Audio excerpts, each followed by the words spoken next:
Hashamaar kafuulee kabajamtoota daawwattoota Oromiyaa Miidiyaa Neetwoork nagaan keenya kabajaa bakka jirtan maraatti sinaa qaqqabu kan daawwachaa jirtan tamsaasa kallattii dura taa'aa kafaa'u Profeesar Mararaa Guddinaa wajjin turtii gabaabaa gochuuf deemna.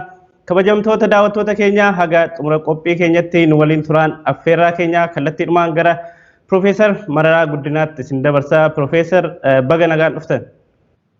Sinis baga nagaan na eegda. Hayyee egaa galatoomaa guddifnee isin galateeffannaa haala kanaan isin argachuu keenya fi meegaa qabxiiwwan tokko tokko kaafnee kan mareenu ta'a keessumaa haala yerootiin ajjeecha gooticha Oromoo artist Hacaaluu Hundeessatiin booda biyya sana keessatti biyya Itoophiyaa keessatti keessumaa Oromiyaa keessatti ta'eewwan ta'aa gurguddoo ta'an irratti kaafnee kan mareenu ta'a. Mee jalqaba irratti Profeesar ajjeecha Hacaaluu Hundeessaa dabalatee akkasumas ajjeecha Hacaaluutiin booda haalli gaggeessitoota paartilee siyaasa Oromoo irratti raawwatame keessumaa kanneen akka Jawaar Mohaammed, Hamzaa Booranaa, Baqqalaa Garbaa gama adda bilisummaa Oromootiinis hedduutu hidhamee jira. Haala tarkaanfii mootummaan gaggeessitoota dhaabbilee siyaasaa Oromoo irratti fudhate kana isin akkamiin hordofaa jirtu? Maaltu jira gammaatti Profeesar haalli hidhaa kun? Hidhaan egaa akkuma isin beektan baay'ee bal'aa ture. Ammas hidhaa bal'aatti deemaa jira. Itti dabalamee iyyuu deemaa jira. Ani karaa koo akkuma Hacaaluun du'ee gaafa Jawaar hidhaman booddee kan lammaffaa jechuudha. Anis dubbii awwaala deemeen karaadhaa deebi'ee waan ta'e sana warra beeknu warra mootummaa keessa warra beekutti waa lama himuu yaalee ture. Tokkoffaa amma danda'amutti akka sabni fudhachuu danda'utti harka qulqulluudhaanii ajjechaan kun akka qulqullaa'u hamiin taane akka hin kaafne na yaadadha. Pireezidentichi Ameerikaa Kennediin waggaa 50 booddayyuu eenyutu Kennedii ajjeesee jedhama. Dubbii akkasii akka hin taane akka ta'utti akka qulqullaa'u himuu yaaleen ture. Lammaffaa immoo Jawaar hidhamuu kanaa wanti kun rakkoo siyaasaati gara fuulduraatti akkatti fufuun hin rakkisa. Inni Hacaaluun duuta Hacaaluu haa qulqullaa'u jedhu borummoo Jawaar hiikamuun jechuutti darbuu hin danda'a. Kanarraa isaan hiikamanii saba tasgabbeessuu keessa hoogalanii nuu wayyaa mootummaafis wayyaa sabaafis isa wayya sayyidu sana. Karaa quunnamtii qabnu warra mootummaa beekutti himeen ture warra arguu danda'e warra immoo yeroo darbee mootummaa fi walitti yaalanittis himuu yaalee ture. Haruun taanee kanaaf egaa du'a booddees immoo hiikamuu ta'aa jira. Kanas ta'uu sanarraa Oromiyaa keessatti hidhaa bal'aa deemaa jira. Akkuma ibsi keessa kaleessaa ibsutti duutis bal'aan deebi'ee dhufeera. Egaa amma maayini rakkoon biyya kanaa yeroo baay'ee rakkoo siyaasaa hiikuu dhiifneetu yoo hin hidhaadhaan yoo hin humnaan hiikuutti deemna. Egaa waggaa 50 keessa yeroo nugusaa dhumaatii qabee kanuma deddeebi'ee nutti dhufa. Yeroo dargis deddeebi'ee dhufeera. Yeroo Mallas Zeenaawis deddeebi'ee dhufeera. Ammas immoo dubbiin sun hiikaa siyaasaa dhabuudhaan biyya sana deddeebi'ee dhufa. Kanas ta'uu sana hidhaa bal'aan deemaa jira. Duuti bal'aanis deemaa jira. Oromiyaan iddoo baay'eetti sabni Oromoo jeeqamaa jira. Rakkoo bal'aa keessa jirra jechuudha. Mee amma tarkaanfiin muummichi ministeeraa Abiy Ahmed fudhachaa jiru kana isiniin akkamiin ilaalaa jirtu? Profeesar waggoottan 5-6 darban kana uummanni Oromoo dhiiga isaatti kaffalee lafee isaatti caccabsee jijjiirama kana ni ceessadhee jira kanatti kennee jira. Haala amma deemaa jiruun haalli tarkaanfiin Abiy Ahmed fudhataa jiru kun abbaa hirree isin taasisu haalli amma jiru kun isin akkamiin ilaaltu? Kana booda dhuguma Abiy gara dirree siyaasaa illee bal'isee gara mariitti waan deemu sanitti fakkaata. Haala amma deemaa jiru kana ajjeechaa jiru, hidhaa jiru, darara jiru. Badii tokko malee gaggeessitoota paartilee siyaasaa yeroo hidhan tarkaanfiin kun mootummaan amma jiru kun Abiy Ahmed abbaa hirreetti jechuun hin danda'amu. Egaa nuti garaa hin gutanne rakkoon biyya kanaa maa'inni Ayyaana adda addaa sana yuunivarsiitii Finfinnee barataa waggaa lammaffaan ture politikaal barumsa siyaasaan baraa ture yeroo nu gufti buusanna. Dargiin innaa aangootti bahu Itoophiyaatti gidamu yaalamin himdame jechaa ture. Waggaa 17 keessatti dargiin tokko lama tooma jedhu biyya sana biyya dhiigaa godhee siyaasa balleessanii baduutti. Doktor Abiyyi biyya kana keessatti warra timlamaa jedhamee namni baay'een sabni baay'een Oromoonis Oromoo alas sabni biyya aangootti baga dhufe jedhee simate keessaa tokkodha. Abiyyi warra nabiyyi jedhanii iyyuu warra hamma nabiyyiitti iyyuu warri deeman jiru. Ani garuu waan tokko xinnoo yaadoo jaan qabuu fi waggaa lama har'aati natti fakkaata barattoonni yuunivarsiitii Finfinnee eebbifamu wayii mana aadaa Oromootti na waamanii waa dubbadhu naan jedhanii warri politika siyaasa Oromoo keessa jiran kaanis jiru. Waan tokko na addeesseetanii waa dubbadheen ture na yaadadha. Maanni suni Oromoon galma minrik gale ofii badaa yoo balleesseetu badasa jedhu. Gaafii kiyya ture kun Profeesari Meerga kaaftanii maaliif akkas jettanii haala amma jiruun yeroo wal bira qabdanii dhuguma waan tarkaanfiin Dr. Abiy Ahmed fudhachaa jiru kun mirkaneessee jira. Mee maaliif akkas jettan yeroo sana haala amma jiru mee wal bira qabaa laalaa kun dhuguma miti?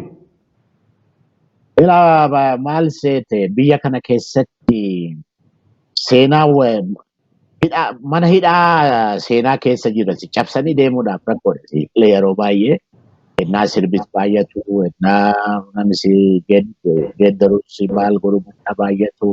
Yeroo tokko tokko teessee ilaalaa hoo deemte malee waan hojjettu hoo ni taate malee innaa sirbis baay'atu, innaa waan tokko tokko ta'u siyaasa keessa rakkoon machiisu waan tokko tokko dhalachuu danda'a. Isuman yaadesseetanii yeroodhaan amma gorsuu barbaadeetanii jechuudha. Yeroodhaan hubachaa deemuun, of ilaalaan deemuun, duuba ofii, fuuldura ofii, bukkee ofii, saba ofii, saba hunda biyya kanaa wallaa ofii hunda ilaalaa deemuu baannaan manni suni mana waggaa 150, waggaa 140, mana cubbuun itti hojjetame jaataamni aangoo wajjin rakkoodha. Sana cittanii deemuunis rakkoodha. Sana keessaa ba'uunis rakkoo bal'aadha. Kana hubatee akka deemuuf gorsuu ture. Kanas ta'uu nagaa yeroo wal argines haa ta'uu, yeroo gaaddisa Oromoo uumuu yaalaa turres haa ta'uu, nama carraan argamaan tokko tokko naa dubbannu. Siyaasa biyya kanaa hubatamaa deemuun barbaachisaadha jedhu akkuma humna kootii kaasaa ture. Hunda caalayyuu waggaa tokko walakkaa fuuldura dhiisee iddoo jedhatti waanuma kana gubbaatti kan fakkaatu waraqata innis qoodatti fudhate Dr. Abiyyi qoodatti fudhate waraqata dhiyeessee ture.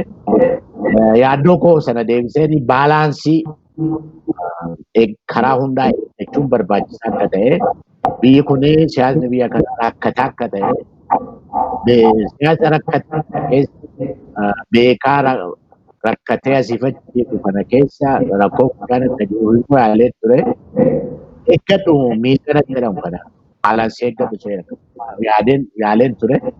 Illee gaarsana baay'eetti dhummanne olee bulee garuu rakkoon ani yeroo lachuu kaase bal'atee deemaa jira. Deemaa jira ammas.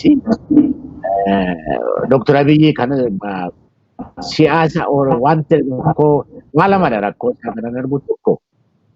Siyaasa Oromoon waggaa 130 isaa ta'u, waggaa 50 isaa ta'u, qabsoon Oromoo keessa ture hubachuu dhiisuun isaa ta'u, yookiin akka xinnaatti ilaaluun isaa ta'u, isaa fi siyaasa biyya kanaa siyaasa Itoophiyaa jedhamu kana hunda caalamoo gaaffii Oromoo fi gaaffii tokkummaa biyya kanaa kana walitti araarsanii deemuu gubbaatti waan rakkate natti fakkaata. Gaaffiin Oromoo waggaa 50 Jeneraal Taaddasaa Maccaaftuu lama, Jeneraal Waaqoo Fayii qabee, Maccaaftuu lama qabee, Aboodhaa qabee, Nuyi qabee, OMN Jawaar Fayiitti deemuunsaa rakkoo bal'aadhaa. Rakkoo sana attamitti nu hubateen Atamittiin araarsuu danda'a itti deemaa ture itti deemaa jira kana rakkicha tokkochi dhallata. Rakkoon lammaffaa immoo inni abjuu wal'aa walitti araarsuu yaalaa jira. Abjuun beekaan Amaaraa jedhamu kuni beekaan Tigiree jedhamu kuni maal abjuun isaa inni fedhiin isaa inni hawwiin isaa inni isa jedhu kanaafi hawwii saba Oromoo immoo siyaasni Oromoo waggaa 50 bu'aa bahii baay'ee keessa seenee bu'aa bahii sana keessatti immoo dhiiga baay'eetu kana keessatti gannamne beekaan Oromoo jedhamu mata laqaa Maammoo Mazammarii qabee hamma kaleessaatti dhiiga baay'eetu ganname beekaa baay'eetu itti wareegame isa kanatti mittani sirreessee tokkummaa Itoophiyaa galgalaa ganama jedhamu kana attamittani walitti araarsaa kana keessatti baalaansii rakkoo keessa waan galeetti fakkaata. Rakkichi garuu rakkoodha. Gaaffiin qabu kaleessa seenaan waraqata dhiyeessu warri karaa warra mootummaa dhufan achi turaniiru rakkoo isaanii kaasaniiru. Isa garuu kanas ta'u sana rakkoon biyya kanaa rakkoo bal'aadha. Biyyi kun rakkoo nama miiliyoonii 100 oliiti. Biyyi kun beekaa jedhamu maal jedhamu abjuu ofii abjuu kun immoo yeroo baay'ee abjuu waliin wal rukutu wal dha'u hawwii sana jidduutti siyaasa hojjechuun akka laayyoo miti. Garuu Dr. Abiy kan nama gaddisiisu Oromoo irraa otoo mana isaa akka ta'utti otoo hin qabne mana isaa qe'ee Oromoo qabsoo mooraa Oromoo keessa jiru akka ta'utti otoo hin qabaanne qabsoo Itoophiyaa immoo akka walitti fiduudhaan jechi keessatti rakkoonni wanti uumame natti fakkaata. Tole buloo garuu rakkoo sana akka ta'utti beekaa biyya kanaa wajjinis beekaa Oromoo wajjinis hunda caalaa taa'ee maaltu baasa? Attamitti deemnee wayyaa? Attamitti laga guddaa kana ceena? Aangoo fi duwwaa miti jechuudha. Kana keessatti bal'isee hojjechuu calqabe malee yeroo dhiyaadhuma yoo deeme isuma dhiyaa deeme kana keessatti biyyi tokko akka ta'utti murteessanii yeroo akkasii kana warri tarkaanfatan jiru. Aleessumayyuu kan yeroo dhabeen dhiyeessuu dadhabe malee kanan ka'ee Laatiin Ameerikaatiin ka'ee biyyi sun akka Arjentiinaa, akka Chiilee biyya iddoo ishee beektu akkatti warra sooshaalistii fa'aa fitaa ture akka Nikaraawwaa akka Peeruu biyya baay'eedha kan wanti isaanii fooyyeffatanii. Yurooppis yoo dhufne akka Poorchugaal kana akka Ispeen kana akka Giriik kana umuriinuma keessanuu diktaatoo ta'anii bulaa turanii isaanis akkuma ta'etti hiikkatanii biyyi tokko immoo sana dadhabanii dhiiga baay'een itti ganname garuu innis immoo hin hambifne akka Yugoslaafiyaa kana hin diigamanii biyyi akka Raashiyaa Soobeet biratti kun immoo otoonuma nuukileer saraawwitiinsaa dhuma gubbaatti isaanan fixayyannaan dubbadhu tokkummaa biyyaa jechuu otoo hin taane addunyaa kanaa yeroo muraasa keessatti sa'aatii muraasa keessatti gara daaraatti jijjiiruu kan danda'u nuukileer paawarii biyyi qabdu otoo ishiin isaanii dhaabbatanii ilaalanii biyyi jalaa diigan. Saraawitii bichaa miti tokkummaa biyyaas kan eegu kan walitti qabuus danda'u jechuu kooti. Kanas muuxannoo sana fideen ture amma Afrikaanuma keessayyuu biyya baay'ee dubbiseeni.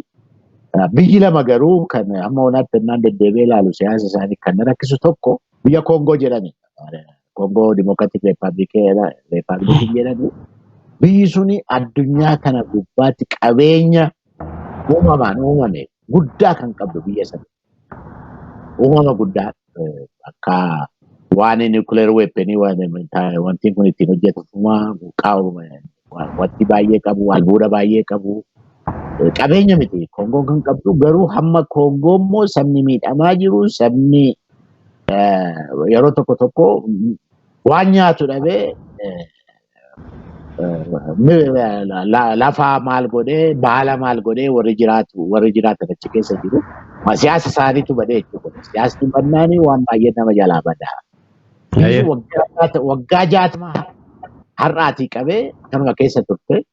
Lammaffaa immoo utuma qabeenya Afrikaa duwwaa miti akkuma addunyaatti jiru qabeenya uumamaa guddaa kan qabu. Kongoodha biyya guddaadha. Garuu hin taane maaltu jalaa bade siyaasa isaanii ganama bade. Kan Itoophiyaa kunis egaa inni waggaa 130 iyyuu ta'a garuu inni waggaa 60 asii gaadhugusa buusuudhaaf waggaa 60 irraa yaalame ture rakkoo qabdi biyyi kun jedhame isaa asitti dhugufti sunis waan hundaa qawweerumaan deebisuu yaale Hayilasillaaseenis Dargiinis sanumaan yaale Mallas Zeenaawii sanumaan yaale Dr. Abiyyi sanumaan yaalutti deeme taphni bade. Waggaa 60 gaanutti maal siyaasni biyya kanaa waggaa 60 karaa qaxxaamuraa gubbaa ture. Rakkoon jiran hin hiikne utuma jennu deebi'ee dhufu. Rakkoon bal'aan uumama. Hin hiikne utuma jennu rakkoon bal'aa deebi'ee nutti dhufa. Innaa kana keessa jeequmsa guddaa keessa turte rakkoon biyya kanaayi.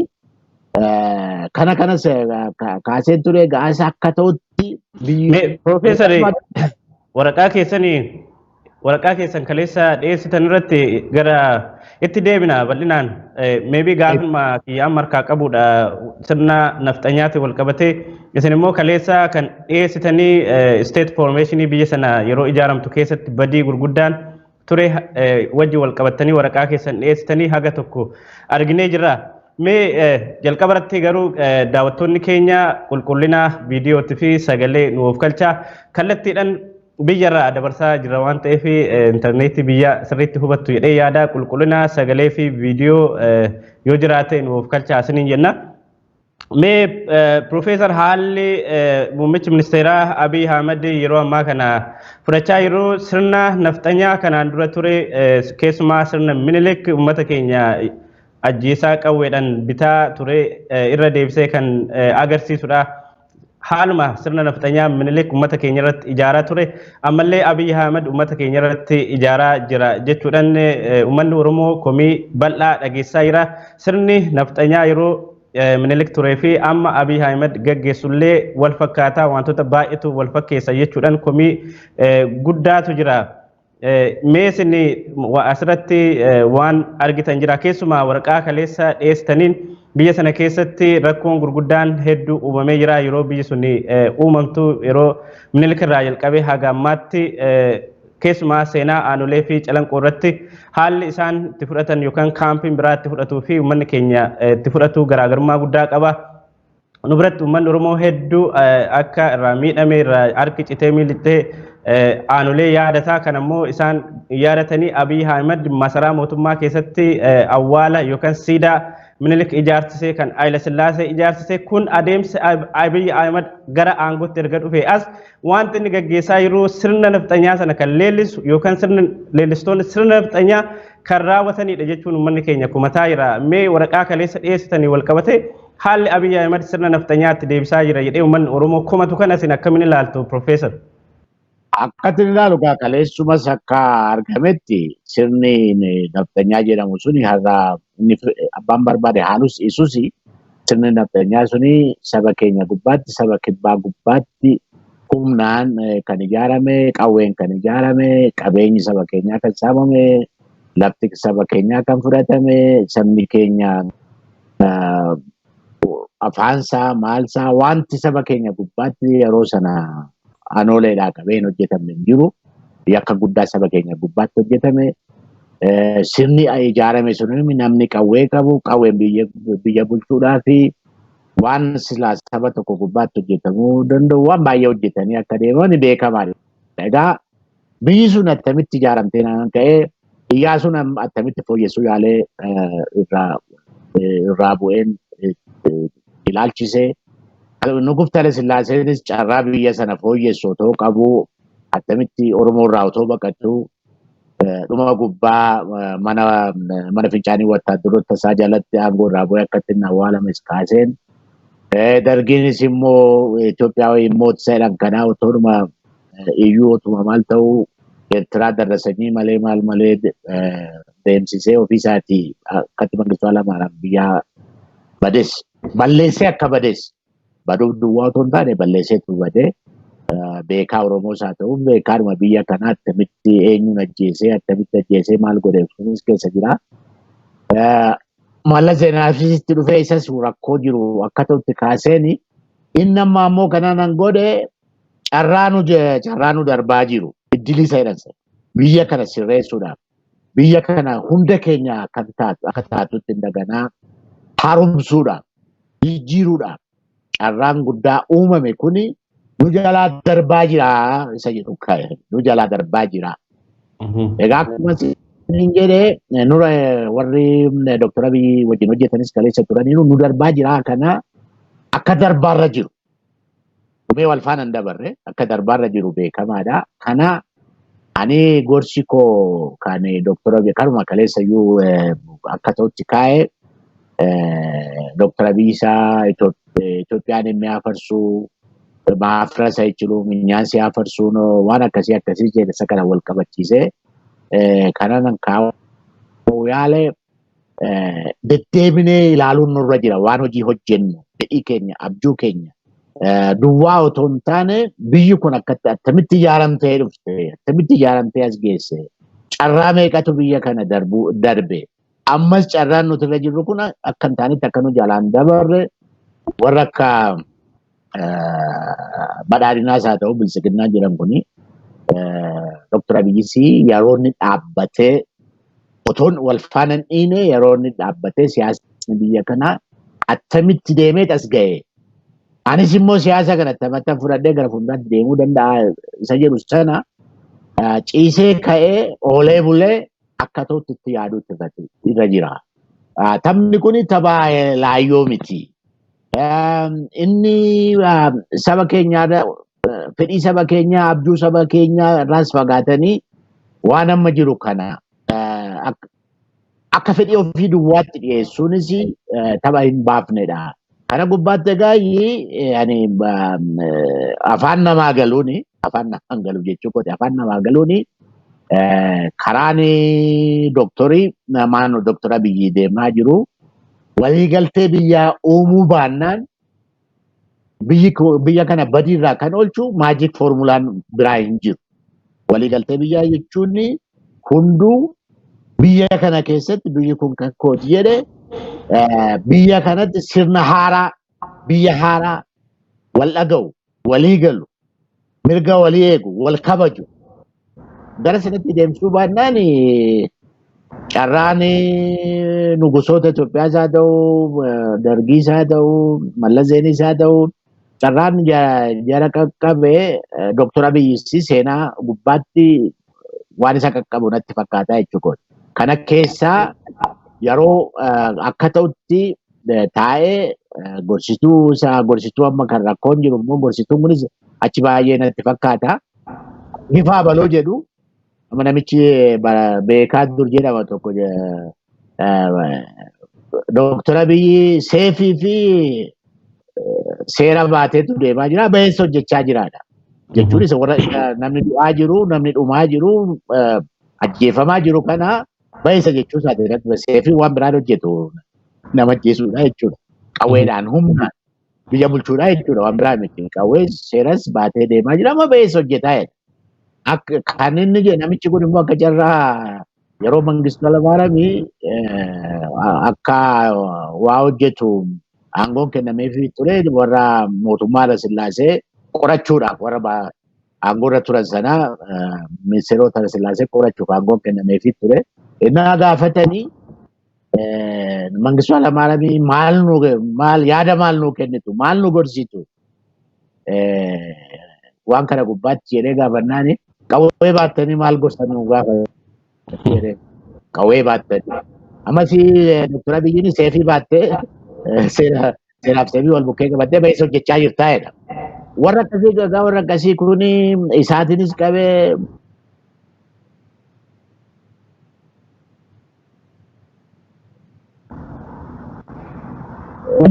kana taa'ee itti yaaduutti irra jira. Biyyi kunis biyya saba miiliyoonii 100 oliiti. Biyyi kun beekaan biyya kanaas haa ta'u sabni biyya kanaas haa ta'u abjuu ofii qabu. Abjuu sun immoo yeroo tokko wal dhiita. Isa sun dabaranii biyya kan akka ta'utti gara waliigaltee biyyaatti wanti hojiin guddaan biyya kan amma anaa fi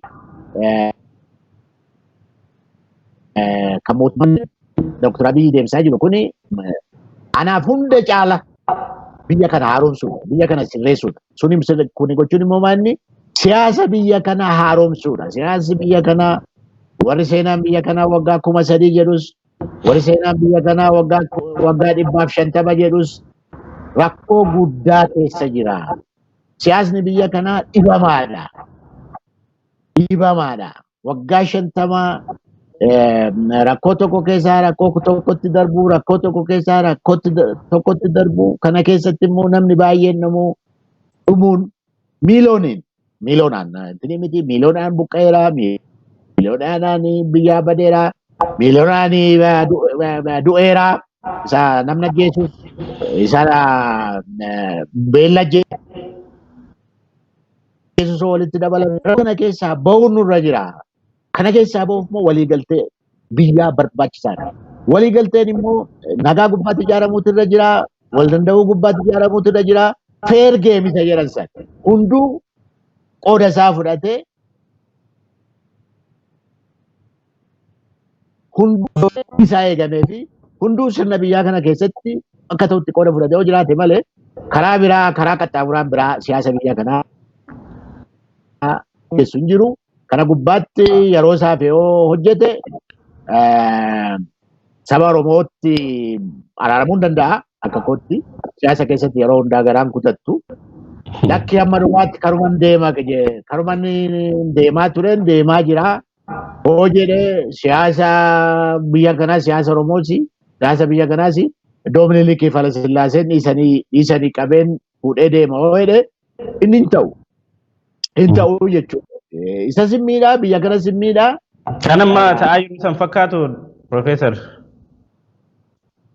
Karichi rakkoo guddaa akka qabu naa carraa argadhee wal argines inni yeroo inni ka'u jira. Karichi rakkoo guddaa akka qabu innis beekaa, nutis beeknaa, sabni biyya kanaas beekaa. Karichi laayyoo miti. Akka indinitti kan ilaalamu laayyoo miti, karichi karuma.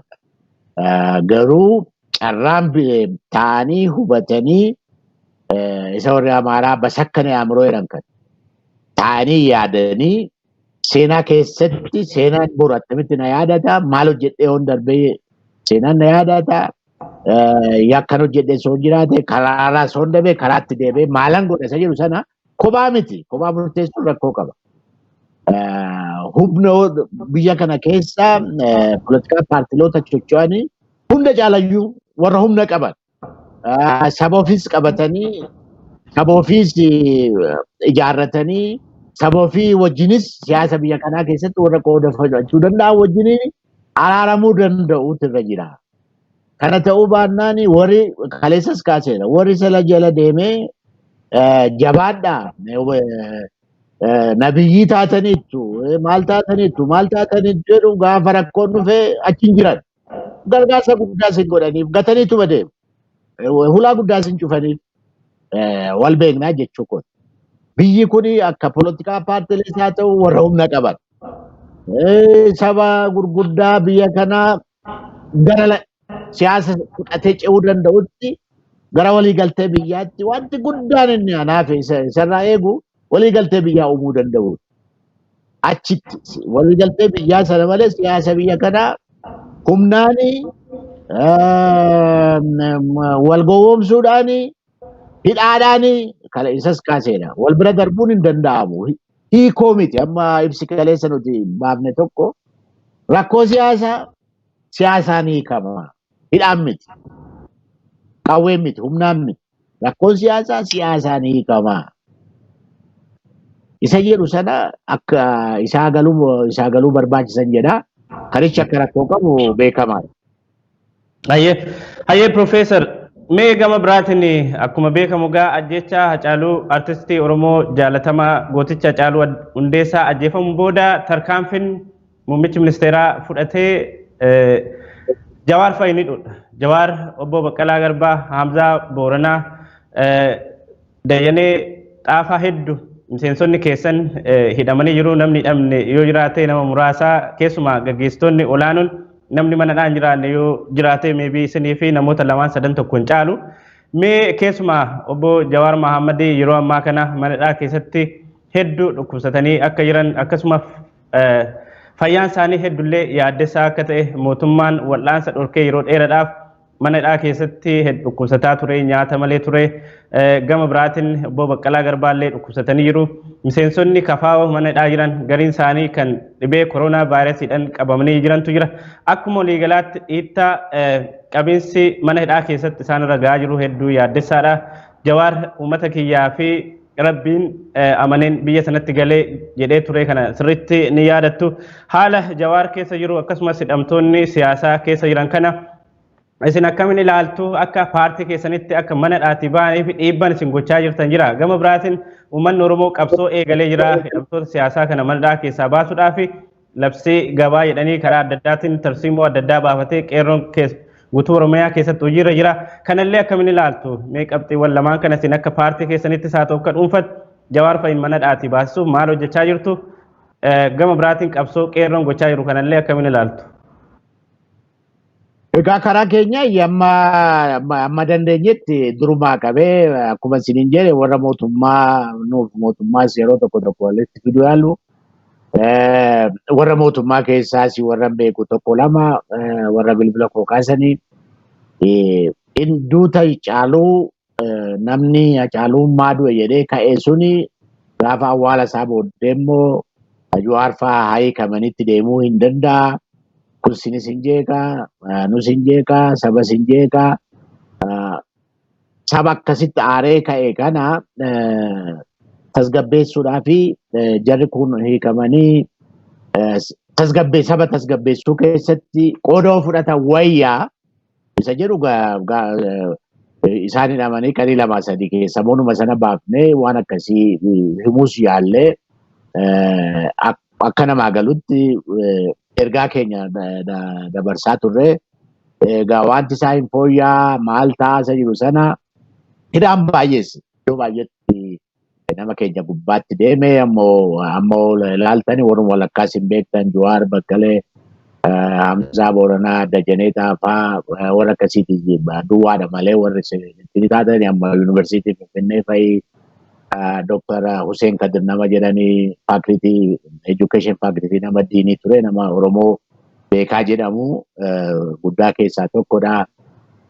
Amma Baaleetti fuudhanii deeman natti fakkaate jedhanii Haramayaa yuunivarsiitii fi bakka bu'aan keenya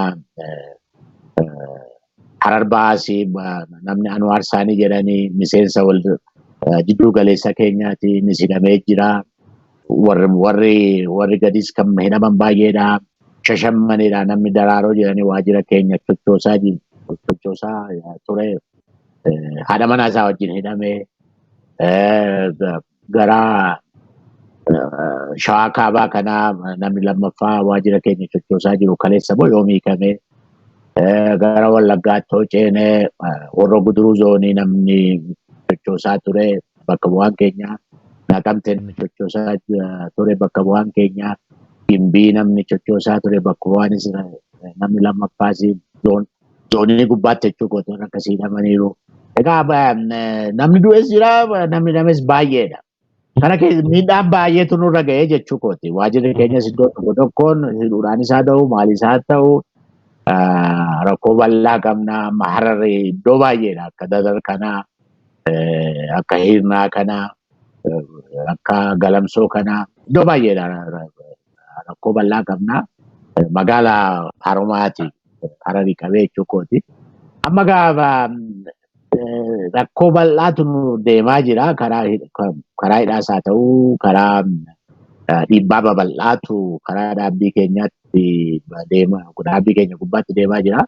Egaa warri guddaas haa ta'anii garuu warri dabballee xixinnaan kun immoo jiddu galeessaan kun immoo isaanis shanee ta'anuu jala ta'anii isaanis shanee ta'aa jiru waan jedhan innaa isaan dubbatan hin nageenya. Innaa isaan dhukkubsatan hin nageenya. Dhaabbiin keenya egaa rakkoo bal'aa keessa seenaa akka jiru amma dandeenyetti mootummaatti simuun yaallaa sabatti simuun yaallaa seeraanis akka ta'utti rakkoo siyaasaa amma ibsi nuti kaleessa baafne yeroo baay'ee obsineetu baafne kana duras mootuma caaluun iyyuu hin duune muummicha ministeeraatti namni jalaa hidhamaa jira dhiibbaa gadheen nurratti deemaa jira jennee muummicha ministeeraatti talaa galchineerraa taglaa qaabigii isa jedhan sana nama hidhamee keenya maqaa isaanii tarreessinee keenya gaafanneerraa boordii filannootti rakkoo jiru waajjira keenya cufamaa jiru dhiibbaa nurratti deemsaa turanii isas boordii filannootti ilaalaa jennee galchinee qaamaan dubbifneerraa achi immoo dhuma gubbaatti immoo Itoophiyaa Sabaayimatti Komishinii jedhan kan Komishinii dhala namaa jedhamu kanatti isas gara nama 200 kan ta'u rakkoo akkasii jira nu jalaa seeraa ala hidhamanii mana murtiitti akka ta'utti dhiyaataa jiran nu yaa qoratamu jennee isaanitti dhiyeessanii dhiyeessineerraa. Noora mootummaas hin argine naa walitti dhufne iddoo tokkotti waan akkasii hin kaafnaa. Kana gubbaatti otoo kanarra jirru inni kun immoo dhufee ittuu suma sanayyuu nu jalaa akka ta'etti jeeqaa jira. Egaa amma hojii maal hojjettu nu hojjenne amma dandeenyetti egaa karaa tokko karaa seeraa amma dandeenyetti rakkoon keenya seeraan isaa ilaalamuu seeru sana kaasaa jirra. Amma dandeenye jechuu yaalla. Garuu isa biras immoo darbanne saba keenyattis amma dandeenyu ni iyyanna. Qabsoo saba keenya karaa nagaa karaa seeraa amma danda'ametti akka itti fufu immoo hojii keenyas yaalaa jirra. Egaa kanarra jirra dubbii egaa qeerroo wal waamee chochiirra jiru yeroo baay'ee nuti egaa sabni aaree ka'e waan baay'ee godhaa waan baay'ee ta'a. Sabni aaree ka'e aariidhaan manaa ka'e rakkoon keenya gaamaa inni tasgabbeessuu keessatti yoo seenne akkuma isinitti mee rakkoo siyaasaan malee karaa biraatiin jedhanii mootummaan karaa isaa deemaa jira. Yaa kana rakkoodhuma keessa rakkuma qeerroo keenyaanis dhagaan darbatinaa mootummaan kun akkasii waan akkasii hojjetaa maal bayeessadhaa obsaa seerri hojiirra oolu akka hin jenne rakkoo qabna. Jabaadhaa immoo akka ta'utti immoo dhagaa darbadhaa mootummaa fuuldura dhaabbadhaa akkasiin warra laala dubbattanitti dubbachuudhaaf immoo darbee gaa'isaafes dullaa mootummaa yeroo sadaannus jirra. Kana gidduu jirra egaa sabni aaree garuu yeroo baay'ee mirga ofiitii fi hin qabsaa mirga ofiitii fi hin socho'aa. Mootummaan garuu nuti hunda keenyaaf kan fooyyee ta'uu danda'u hiikoo ta'uu kan danda'u rakkoo siyaasaan hiikuudha. Walii galtee biyyaa uumuudha. Biyyi kun gara nagaatti akka deemtu hojjechuudha. Warri karaa seeraa deemnaa karaa kana deemnaa jedhanii yeroo baay'ee olaantummaadhaan seeraa warri cabsanii warri raayyaan ittisa biyyaas haa ta'u poolisiin haa ta'u maal haa ta'u yeroo baay'ee kan seera cabsan isaanidha. Wanti kun akkamitti fooyya'aa jedhu sana mootummaan kun warra mormituu siyaasa biyya kanaa keessatti kaleessas akka ta'utti qooda fudhachaa turanii har'as qooda fudhachaa jiranii saba kanaafis qabsaa'aa turanii isaan wajjin taa'ee marii bal'aa geggeessuu danda'uutu irra jira. Marii malee rakkoo siyaasaa humnaanis hidhuudhaanis qawweedhaanis kun hin rakkisa. Mootummaan Hayila Sillaasee yaaleera, mootummaan Dargii yaaleera, mootummaan Mallas yaaleera, mootummaan Hayilemaariyaam Dassaalanyiis egaa mootummaadhaanis yaaleera. Mootummaan Dr. Abiyyis kanarraa barachuutu irra jira. Hunda keenyaafuu biyyi kun gara nagaatti yoo deemte wayyaa fi waraqata kaleessa baafne gubbaattis inni hidhamee hiikamee gara waliigaltee gara walitti dubbachuu taa'anii rakkoo biyya kanaa gara wajjin hiikuutti deemuu wayyaa. Isa jedhu lafa keenya irraa jechuudha. Karaa kana deemaa jira karaa keenya. Ayyee Profeesar Guddaa Galatoomaa egaan daawwattoota keenya kan daawwachaa jirtan tamsaasa kallattii Finfinneerraa dura taa'aa kafaa Profeesar Mararaa wajjin turtii gochaa jirrudha. Egaa gama teeknishaanitiin Faraan Abdulsalaam nu waliin jira. Ammallee nu waliin turaa Profeesar wajjin turtii kan itti fufnu ta'amee Profeesar gama biraatiin ajjeefamuu Hacaaluu booda shira adda addaa uummata keenya irratti deemaa jira. Keessumaa ajjeechaa Hacaaluutiin wal qabatee shira hedduutu deemaa ture. Sana quba qabdu karaa warra abbaa alangaa federaalaa raayis kan darbaa ture. Akkuma waliigalaatti uummata keenya illee walitti buusuudhaaf shirri hedduu deemaa ture. Keessumaa gara Arsii fi Baalee keessatti uummata keenya amantiidhaan walitti buusuudhaaf sabaaf saba walitti buusuudhaaf wantoota hedduutu deemaa ture. Kana isiniin akkamiin argitan dhuguma uummata Oromoo gidduu rakkoon sabaa ni jira. Keessumaa yeroo uummanni Oromoo qabsoo gaggeessaa ture 2014 hanga 2018 saba eegaa ture, amantiidhaan akka walitti hin buune eegaa ture. Haala amma mootummaan qindeessee sabaa fi saba gidduutti amantaa fi amantaa gidduutti rakkoo uumaa jiru kana isin akkamiin ilaalaa turtan? Egaa karaa keenyarraa karaa sana rakkoon bal'aa akka jiru warra mootummaa wajjin hojjetanii warra aangoorra jiranii warra dabballee seenaa arginu amma dandeenye gorsuu hin yaalla. Akkuma isin beektan egaa Arsii Baalee Harar innaa afurmoo shan fuuldura sochii bal'aa goonee turre. Sabni keenya karaa amantees karaa biraas akka waliin hirree hamma dandeenye gorsaa turre barsiisaa turre. Yeroo baay'ee rakkoon kun maal seetanii dabballeen naa rakkatee karaa aangoon naa rakkatee naa sabni jibbee tokkoon tokkotti buusuudhaanii oolee buluu barbaada. Isatu yeroo baay'ee deddeebi'ee dhiyaataa jechuu kooti.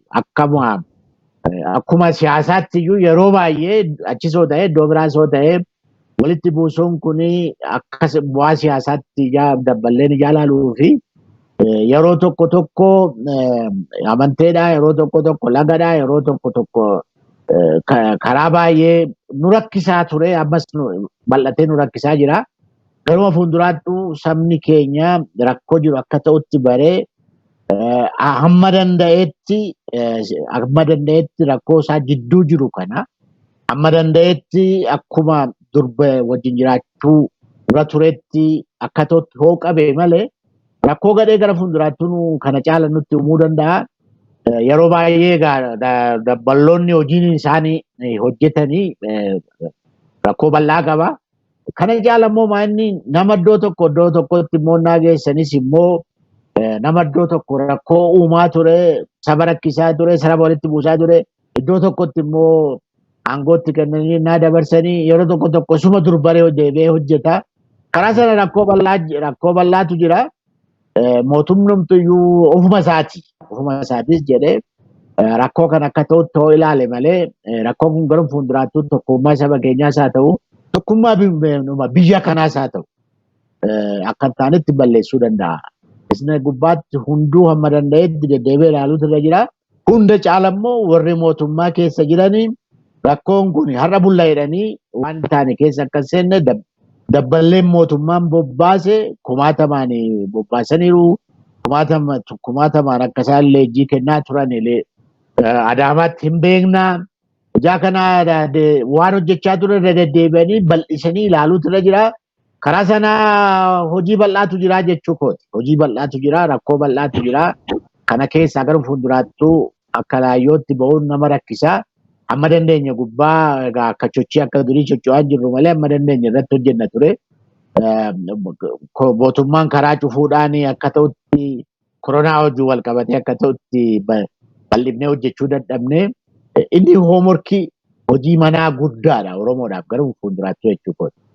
Ayyee Profeesar mee gama biraatiin gara miidiyaa mootummaa akkasumas miidiyaan sirna nafxanyootaa leellisan kallattii hundaan uummata Oromoo irratti duula bananii jiru.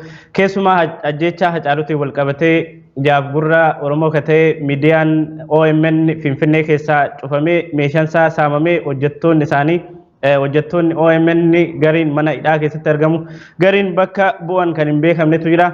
Haalli propagandaan miidiyaa mootummaa akkasumas miidiyoonni sirna nafxanyaa leellisan keessumaa haasaadhuma isin kaleessa dubbattan kanallee gara biraatti jijjiiruudhaan gara propagaandaa baay'eetti fayyadamaa jiru. Akkuma waliigalaatti miidiyaa Oromoon qabu cufuudhaan miidiyaa mootummaa fi miidiyaan sirna nafxanyaa leellisan waliin ta'uudhaan propagaandaa uummata Oromoo irratti oofaa jiran kana akkamiin ilaalaa jirtu? Uummanni keenyallee kana maal baruu qaba? Ilaama warra tokko beekan ture amma isaat faa gaaf tokkittiidha malee gara waggaa lamaati ergan hiikame kanani interview isaanii kenne warri isaan wajjin faa dhaabbatanii daangaa darbanii warra isaan kaaniin ex-ministii jedhu ofii isaaniitii tokkummaa Itoophiyaa akka nama sartifikeetii kennuu danda'utti of shoomanii jiru, aangoo ofii kennanii jiru. Deddeebiitti muu yaaleera warran beekutti deddeebiitti muu yaaleera. Tokkummaa Itoophiyaa jettan kana akkasitti hin argattanii abjuu isin jaalaa ta'a. Biyya kana hin diigiina. Kaleessas kanuman jechuu yaale biyyi kuni hunda keenyaa fi biyyadha. Isin waan kophaatti baatanii biyya kanaa fi tokkummaa jettanii nuti tokkummaa biyya kanaa jaalataa nuti jaalala biyya keenyaa qabaa warri kan biyya nu jalaa diiguudhaan ni jettan kun sin hin baasu biyya kanas hin baasu. Isa jedhu amma dandeenyetti darbeen anaanis dabalanii amma erga Jawaalfaa paartii keenyatti dabalamee nurraa sabdii kutannatti fakkaata. Anis naa gala interview isaanii kennuu erganii dhiises gara waggaa lamaa ta'uu kanaafani kaleessas kanan gorsuu yaale tokkummaa Itoophiyaa jettanii hunda caalayyuu tokkummaa Itoophiyaa jettan kanaafi deenjerii guddaan sinidha. Gufuu guddaan sinidha. Biyyi kun keessan duwwaa miti baraayyi. Rakkoonni nugusa durii hojjechaa turan si baraayyi. Waan anti da'elaan nuti nafxanyaa reettanii rakkoo biyya kanaa hin hiiktanii. Nafxanyaa akka ture sirna sanaati. Sirna sanaa garuu cubbuu biyya kana keessatti ture bal'aa guddaa ture. Isa lakkii maal godhaa kana godhaa jettanii biran dabartanii. Garuu warri kana godhe garuu qotee bulaa Gondar miti, qotee bulaa Gojjam miti, wayi Walloo wayi Shawaa Kaabaa bara dachii Amaaraa jedhamu miti. Warra qawwee baatee aangoo fudhatee dachii saba keenyaa dabalatee saamuudhaaf bobba'eedha. Warra akkasii homaan goone maaliin goone ittiin taanettanii waa hin taane keessa galiina isa jedhu amma dandeenyetti itti muu yaaleera. Waliigalteen biyyaa kunis immoo kana bira darbinu malee waan dhufu miti. Rakkoon keenya asitti maal seenan? Baay'een isaanii naan ilaalu siyaasas hin beekanii seenaas hin beekan.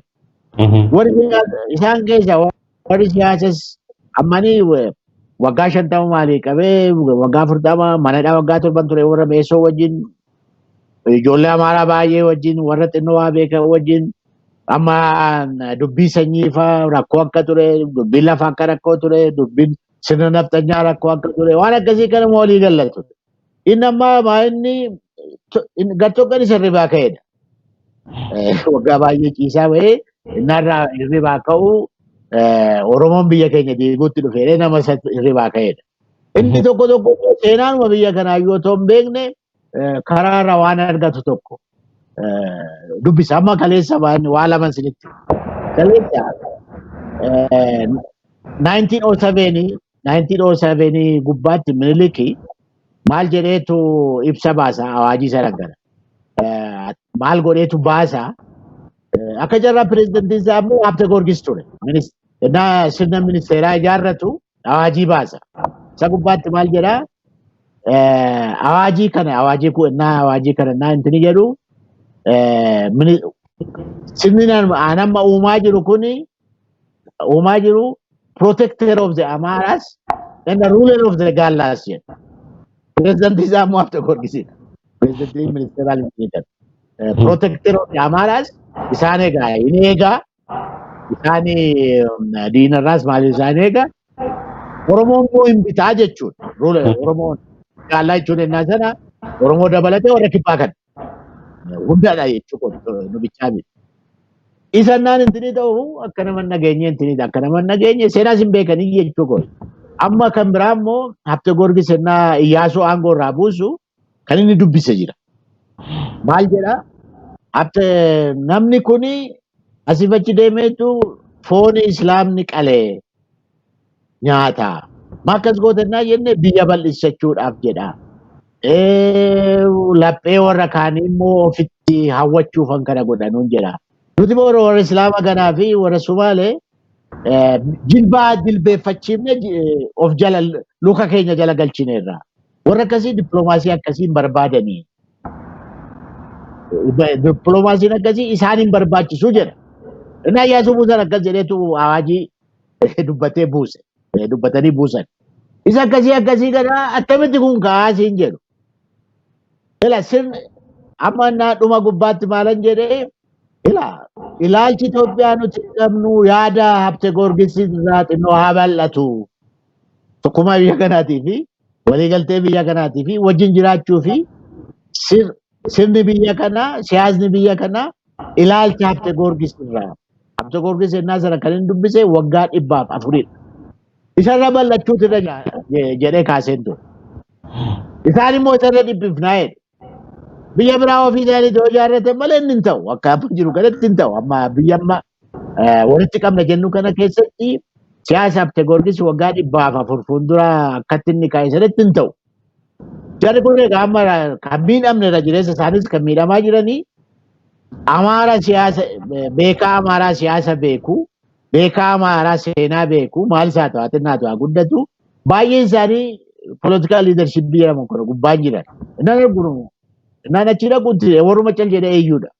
Beekaniiti iyyuu otoo hin beekne iyyuu otoo hin beekne isaan dubbadhe fa'a dhaga'aniiru hin dhageenye innumtuu nan gala amma inni mootummaan kun olaantummaadhaan jijjiirama kana fidee olaantummaadhaan kan akka qeerroofaa kan akkan jedhes tokkoffaa olaantummaan jedhee lammaffaa kan akka qeerroo irraa dhiibuudhaaf rakkoo keessa galaa jiraan jedhe. Amma kana isaanii qeerroo duwwaa jettee kan jijjiirama fiddee naan jedhaniitu intinii ta'u. Naasuun haa ta'u qalbii dhabuu qeerroodhuma yoo jedhame iyyuu kun soba Profeesar jijjiirama biyya sana keessatti dhufe aarsaa kaffalee kan jijjiirama fide OPDOdha. Lakkaan hamma keessan hin deemu ani kanan deemu olaantummaadhaan qeerrootu jijjiirama kana fide olaantummaadhaan jedhan akka keessaniitti innoo afaan koo wanti miti jechuu qabdi. Innaa yaa kana ati qeerroo bichaadha jettee jedhe. Ani hin jenne mootummaa immoo sirnaan intini ta'a sirna Hayila Sillaasee akkasii sirni Minilik akkasii sirni Mallas Zeenaawii akkasii sirni Dargii akkasii hin jedhe.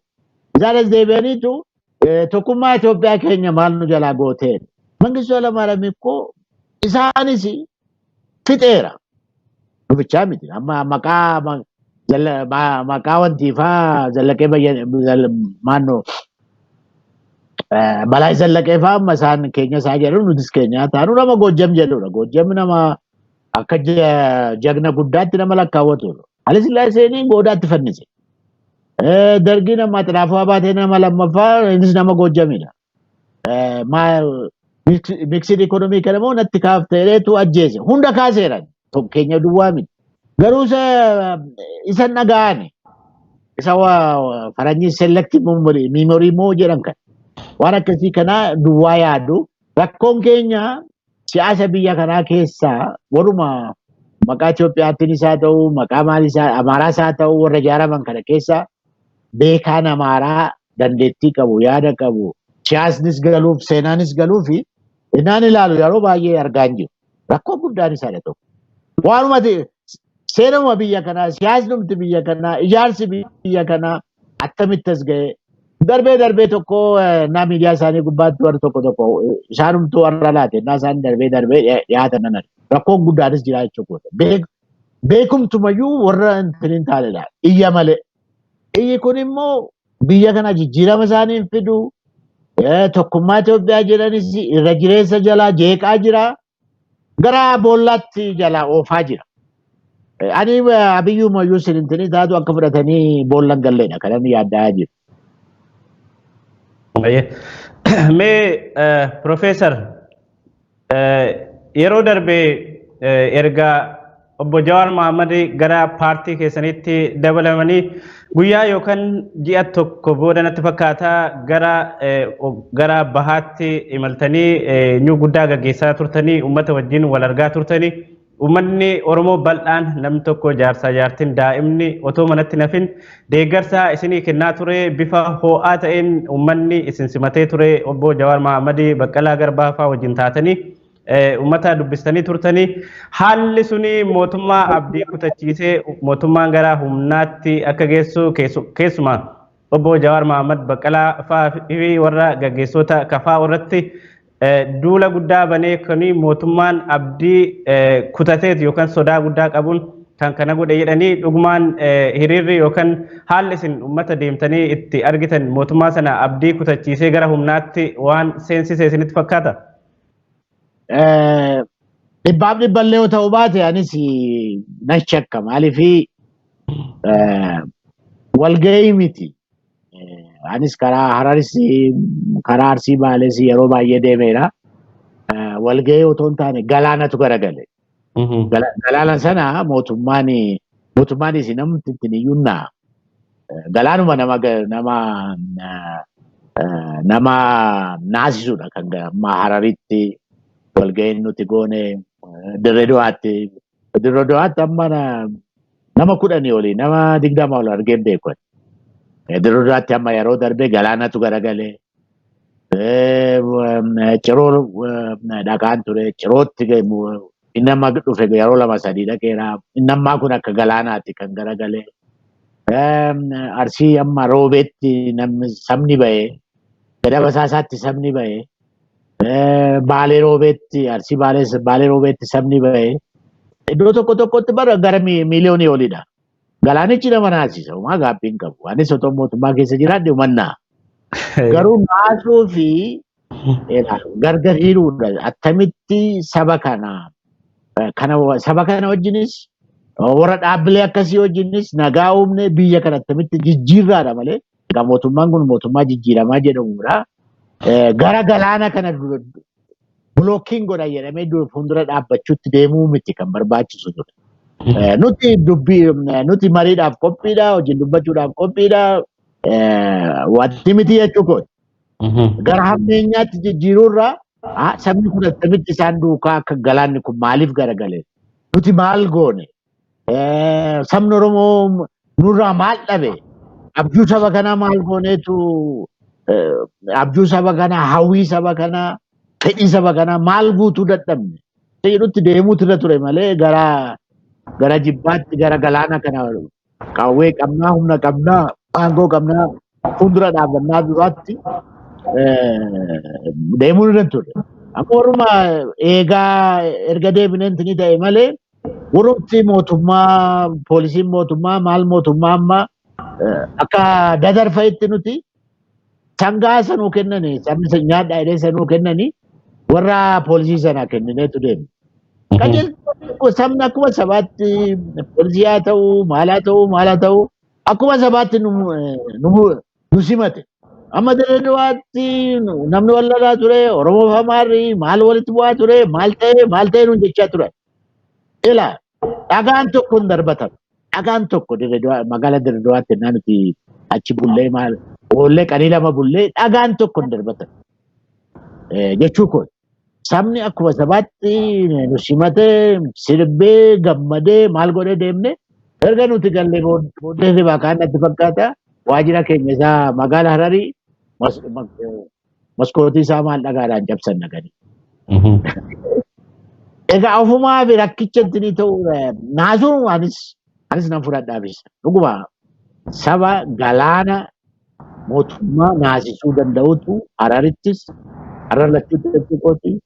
Amma akka Arsii Baalee, Arsii Roobee, Baalee Roobee, Gada Basaasaa, Dodolaa, Adaabbaa, Shaashamannee tokko ta'anii qoodan fudhanne dhuguma galaana garagale. Kumaa gaaffiin qabu. Dabballee dhumanaa. Garuu ani tarkaanfinumti amma fudhatame Profeesar sodaa kanarraa abdii kutannaa kanarraa kan ka'e gaggeessota akka Jawaar fa'aa balleessuudhaan yookaan hidhuudhaan yoo danda'ame ajjeesuudhaan filannoo kana bira darbuu fi filannoo kana keessaallee isaan baasanii dirree siyaasaa kana namoota sodaatan qulqulleessuun achirraa jalqabame sodaan guddaan erga gaafasin ummata wal argitaniiti achirraa kan dhufeedha jedhu. Isuma jedhee bare anumtootoo dainannaa jedheera isaanis akka sabni garagalee bayetti amma iddoo tokko bari hin cufu walga'iin asitti ta'uu jedhu warra jaarsoliitti hin dhufnaa inneetiin amma dheeraatti walga'ii miti kan ta'e Oromoo dhiisiiti warri silxeen iyyuu korma fidaniitu nuuqalaa jedhan sirna dheeraa beektee jeneraal Taaddasee Burruufaa Islaamaaf Kiristaanaa isaan Islaamni qalee akka Kiristaanni nyaatu isa Kiristaanni qalee akka Islaamni nyaatu iddootti godhanii lafa seenaa sana nuti seenaa sana aniif Jawaari inni Islaama ta'e anis maqaa sooshaalistii maqaa Kiristaanadha. Saba sana wajjiniin sangaa qallee sabni sun akka addirii taanee seenaa sana daganaa haarissinee bira dabarree jechuudha. Ijaa kanaa gamaa inni namni siyaasa bal'isee boruu siftaanis beeku akkamittanii warra akkasii kanaa warra yeroon kun yeroo jijjiiramaati warra akkasii wajjin hojjedhee akkamittan biyya kana ceesisaadha malee gara biraatti deemuun irra ture jechuudha. Achitti karaa isaan irraa ni qabu. Attamitti warra akkasii kana hojjennee attamitti warra akkasii kana waan barbaachisu waliigalteedhaan hojjechuu dandeenya seenutti deemuu irra ture. Gara biraatti deemuun suni isa ragadeen malee naasunuma nama boru nan filamaa maalan jedhutti walga'iidhuma nuti deemsisaa turre hamma Ginniriitti hamma magaala Hararitti asii immoo deemnee amma shawaa kaabaa kanatti nuti deemsifne walga'uma nama naasisu. Amma shawaa kaabaa barii sharmatu waan taane dubbisuu keessa galchee PRG meeshaa gurguddaa fudhatanii ba'an. Naa sana walgeecha dhoowwudha. Goodaa jennaan caakkaa nu dhoowwatan. Caakkuma iddoo mistee deebitti anuu beeka. Magaala watiilee nuu kenna galma nuu kenna jennaan galma isa nuu kenna dhaqanii biyyoo karaa galma seenan gubbaatti biyyoo ganna kutte. Maal ijoollee galma nuu kennatan walga'ii irratti goonaa jennaan anuti misooma irra jirraa jedhan. Maal goone daandichuma Gondoriif Gojjan deemu gubbaatti garagallee makiinaa dhaabnee waajjira keenya eebbisifannee dubbii keenya goonee dargaggoo keenya jajjabeessinee isa otoo achi dhaqnee argannu caala arganne nama. Karaan haaywee Gojjan Gondorii sa'aatii tokko cufamee jechuudha. Egaa ammoo maalis ta'u maali nuti shawaa kabaa qabee arsii baaleedhaa qabee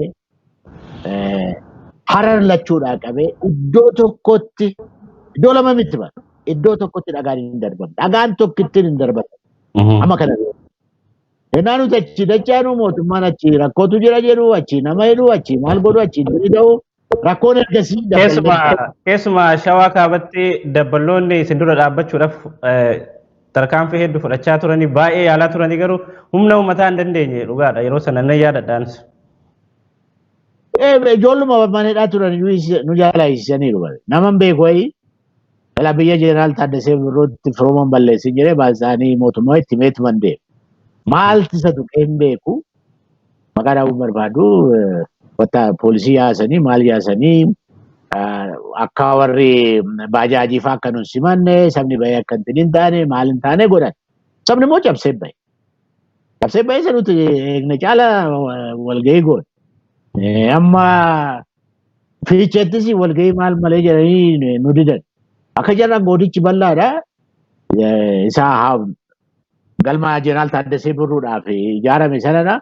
Goodaa isaa istaadeemii caala goodaa bal'aadha. Sabni dachiin kan keenya jedhee gubbaa kumaatamaan garagalee dhufe.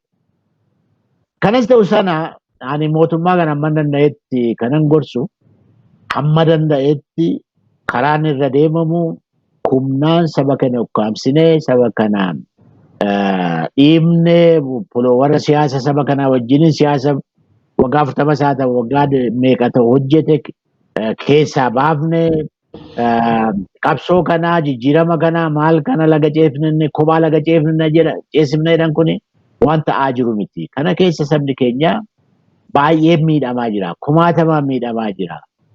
Namni hundi du'eeyyuu Hacaaluu fuulduraa fi Hacaaluu booda walitti dabalatee dhibba meeqadha.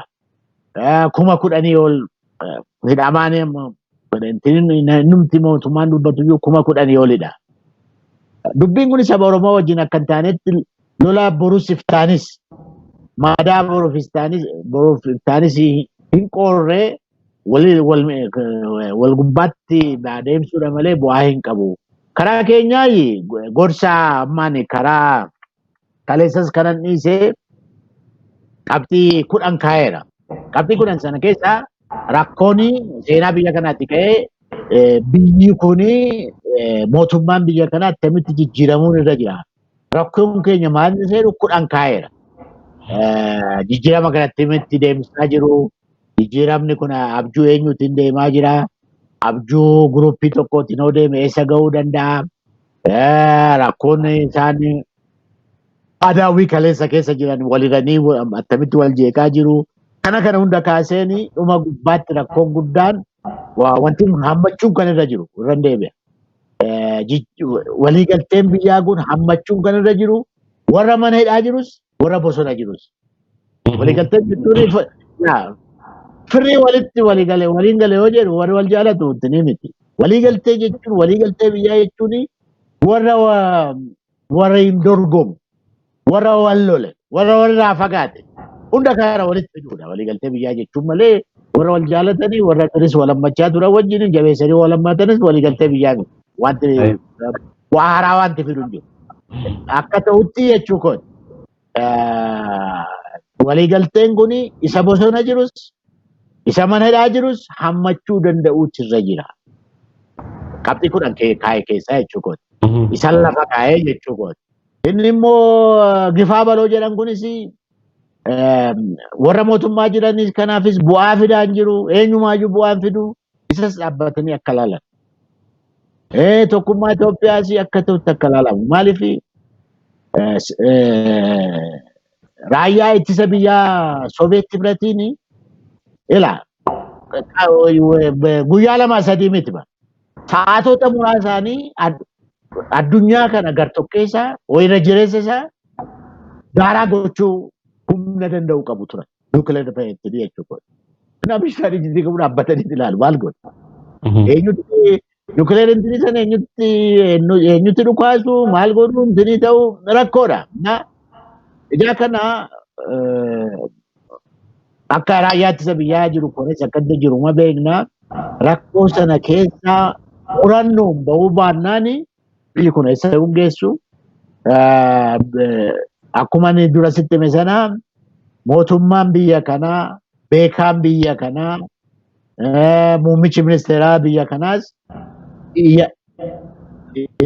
ilaalchisaa irra deema. Ilaalcha habda goorgis irra bal'achuutu irra jira. Malee biyyi kun biyya taateetti fufuudhaa fi karaa siyaasaa rakkoo baay'eetu jira. Hundi keenya kanoo akka tootti nuu gale malee beekaa amaaraa nasiibachi poolitikaa paartii ta'anii iyyanis tokkummaa Itoophiyaa naannootu bakka bu'aa jedhanii abjuu ofii duukaa kan fiigaa jiranis kan iyyaa jiranis tapha hin baafnedha. Amma iddoo keessatti nan argannaa wanti ba'an yeroo tokko hiriira ba'an. Iskindir nagaa iffattaa jedhu Jawaar Mohaammed immoo shoror keessaadhaa jedhu. Kun nama hidhamee waan fe'e yoo jibbite kana jechuun qaaniidha sii galee. Hidhamaadha. Jawaaraa ta'e Iskindir nagaa ta'e Lidatuu Dayyabaa fi haa ta'u jechuudha. Akka amma jiran kanatti akka amma nuti jirru kanatti waan akkasii gochuun irratti yakkadha. Isaanumaaf bu'aan fidu. Saba Oromoo akka hin taanetti saba biyya kanaatti walirraa fageessuu malee. Profeesar bari gaaffiin kun akkasumaan kan ka'e miti. Kaleessa Jawaar Mohaammed haa hidhamudhanii muummichi ministeeraa Jawaar Mohaammed hidhee. OMN haa cufamu jedhan warri har'a Iskindir haa hiikamu Jawaar shororkeessadha jedhan kuni kaleessa OMN haa cufamu jedhan OMN cufeetti agarsiise Abiy Ahmed Jawaar Mohaammed haa hidhamu jedhanii turan Jawaar Mohaammed hidheetti agarsiise OMN waan hedduu gaafii gaafachaa turan waan Oromoo irratti jechuudha Hacaaluu Hundeessaa ajjeefamu jedhanii Hacaaluu Hundeessaa ajjeefame kanaaf mootummaan kuni mootummaa nafxanyaati malee mootummaa Oromoo miti kan jedhanii fi mee atoon kun afaan irraa isin badini komishinii mirga namoomaa gidduu kana jecha Oromiyaa guutuu keessatti raawwatee hedduu balaaleffatanii akka isaa yaaddessee dubbatanii turanii gama biraatiin komishinii poolisii Oromiyaa gochi raawwatame tarkaanfiin fudhatame tarkaanfii madaalawaadha jedhanii kanarratti isin maal jettu keessumaa ajjechan hasaasaa keessatti raawwatamee jira imaama masgidaa ajjeesanii haadha manaasaa ajjeesanii ijoollee dhalattuu wajjin ajjeesanii ijoollee waggaa 10 waggaa 12 guutuu Oromiyaa keessatti ajjecha hedduutu jira kun immoo jaarsi umurii waggaa 70 80 illee akka du'e arginee jirra kuni gocha madaalawaa yookaan olaantummaa seeraa kabachiisuuf gocha madaalawaadha jedhanii ibsa baasanii kun dhugumaan uummata Oromoo biratti akkamiin ilaalamaa isinillee akka kafaa'utti kan akkamiin ilaaltu Profeesar? Rakkoon mootummaa kanaa tokko humni bobba'u kuni baay'een isaasuma mootummaa durii wajjin hojjechaa ture waan mootummaan durii jedhu san hojjechaa ture jijjiiramni baay'een hin jiru rakkoon tokko kanatti fakkaata amma yeroo tokko Ameerikaan ture namaan boo'ii namaanuu beekan nani sadarkaa lammaffaa haayiskuulii baradhu nama kana morodaa jedhu nama waggaa 85 ወይ 86 waan akka gara sana amma nama kana Dr. Abiyyiin gaafadhee ture eenyutu ajjeese siyaasa nu miidhaaf ajjeesa immoo jaarsa waggaa 85 jaarsa 85 jaha kana maal humna maaliin siyaasa keessa balleessaaf eenyutu ajjeese jennaani namni wayii hidhameeraan humtuu naan gallee amma yaadan rakkichi humni bobba'u kuni tokko humna baay'eedha humna akka ta'utti wal dubbisuu miti gaaraas immoo kan itti kennamaa jiru wal qabatee maal akka ta'e hin beekamu humnaan ennaa kana godhannaa jedhamu isaan gara jechaatti jijjiirrachaa jiru ta'e yeroo tokko tokko naan galu garuu saba Oromoo gubbaatti miidhaa guddaa yakka guddaatu hojjetamaa jira. Ibsa keenyaanis egaa yeroo tokko tokko mee hin fooyya'u laataa waan akkana ibiddatti itti beenzinatti dabaluurraa ibiddatti qabsiisuurraa otoo hubannee gara duubaatti waan tokko gochuu danda'u laataa isa jedhuun yeroo tokko tokko nobsinaa maa gaaffiin qabu. Garuu sabni keenya miidhamaa jira bal'aan miidhamaa jira garuma fuulduraattuu sabni Oromoo fi mootummaan kuni kan jiranii Oromoo mormituu bichaa akkasasuun kuni mormituun kana nu godhe isaan maal ta'anii warra aangoo maal barbaadanii inni jedhamu kun rakkisaadha si galee yeroo tokko tokko maaliif akka hin galleef hin beeku malee ilmoo ajjeeftee haadhaani dargiin kana godheera si galee ilmoo ajjeeftee haadhaan na jaaladhu jechuun hin ta'u. Ilmi ishii balleessaa yoo ta'u balleessuma haa ta'u ilmoo ajjeeftee haadhaan na jaaladhu jechuun hin ta'u. Dargiinis ilmoo ajjeeseetu haadhaan mafakkirii kan seeran kan qashii birii faafame jettee reeffa ilmoo ofii gubbaa dhaabattee jettee haati lubbuu ofii baafachuuf ilmoo du'ee gubbaatti jechuudha. Wanti akkasii kun siyaasa baasuun ammas mootummaan kun yeroo inni deebi'ee of ilaaluudha. Saba keenya gubbaatti miidhaan bal'aan deemaa jira. Akkuma jettee amma gada basaasaatti akka dhageenyutti wanti ta'aa jiru nama naasisa. Abbaa manaa fi haadha manaa yaa'u sheekii waaqa kadhatu akkas gochuun isaanii iddoo baay'eetti wanti fudhatamaa jiru karaa argana karaa hararlachuu jechuu kooti harargee lachuu. Karaa Arsii kana karaa Baalee kana karaa maalii kana rakkoo bal'aadha. Karaa wanti kanas namni barbaay'een dubbatu malee yeroo Hacaaluun du'e sana karaa Amboo kana gubbaatti reeffa awwaalluu gubbaatti nama baay'eedha kan dhume. Yaa kanaa amma siyaasni galutti mootummaa kana gorsuu yaallaa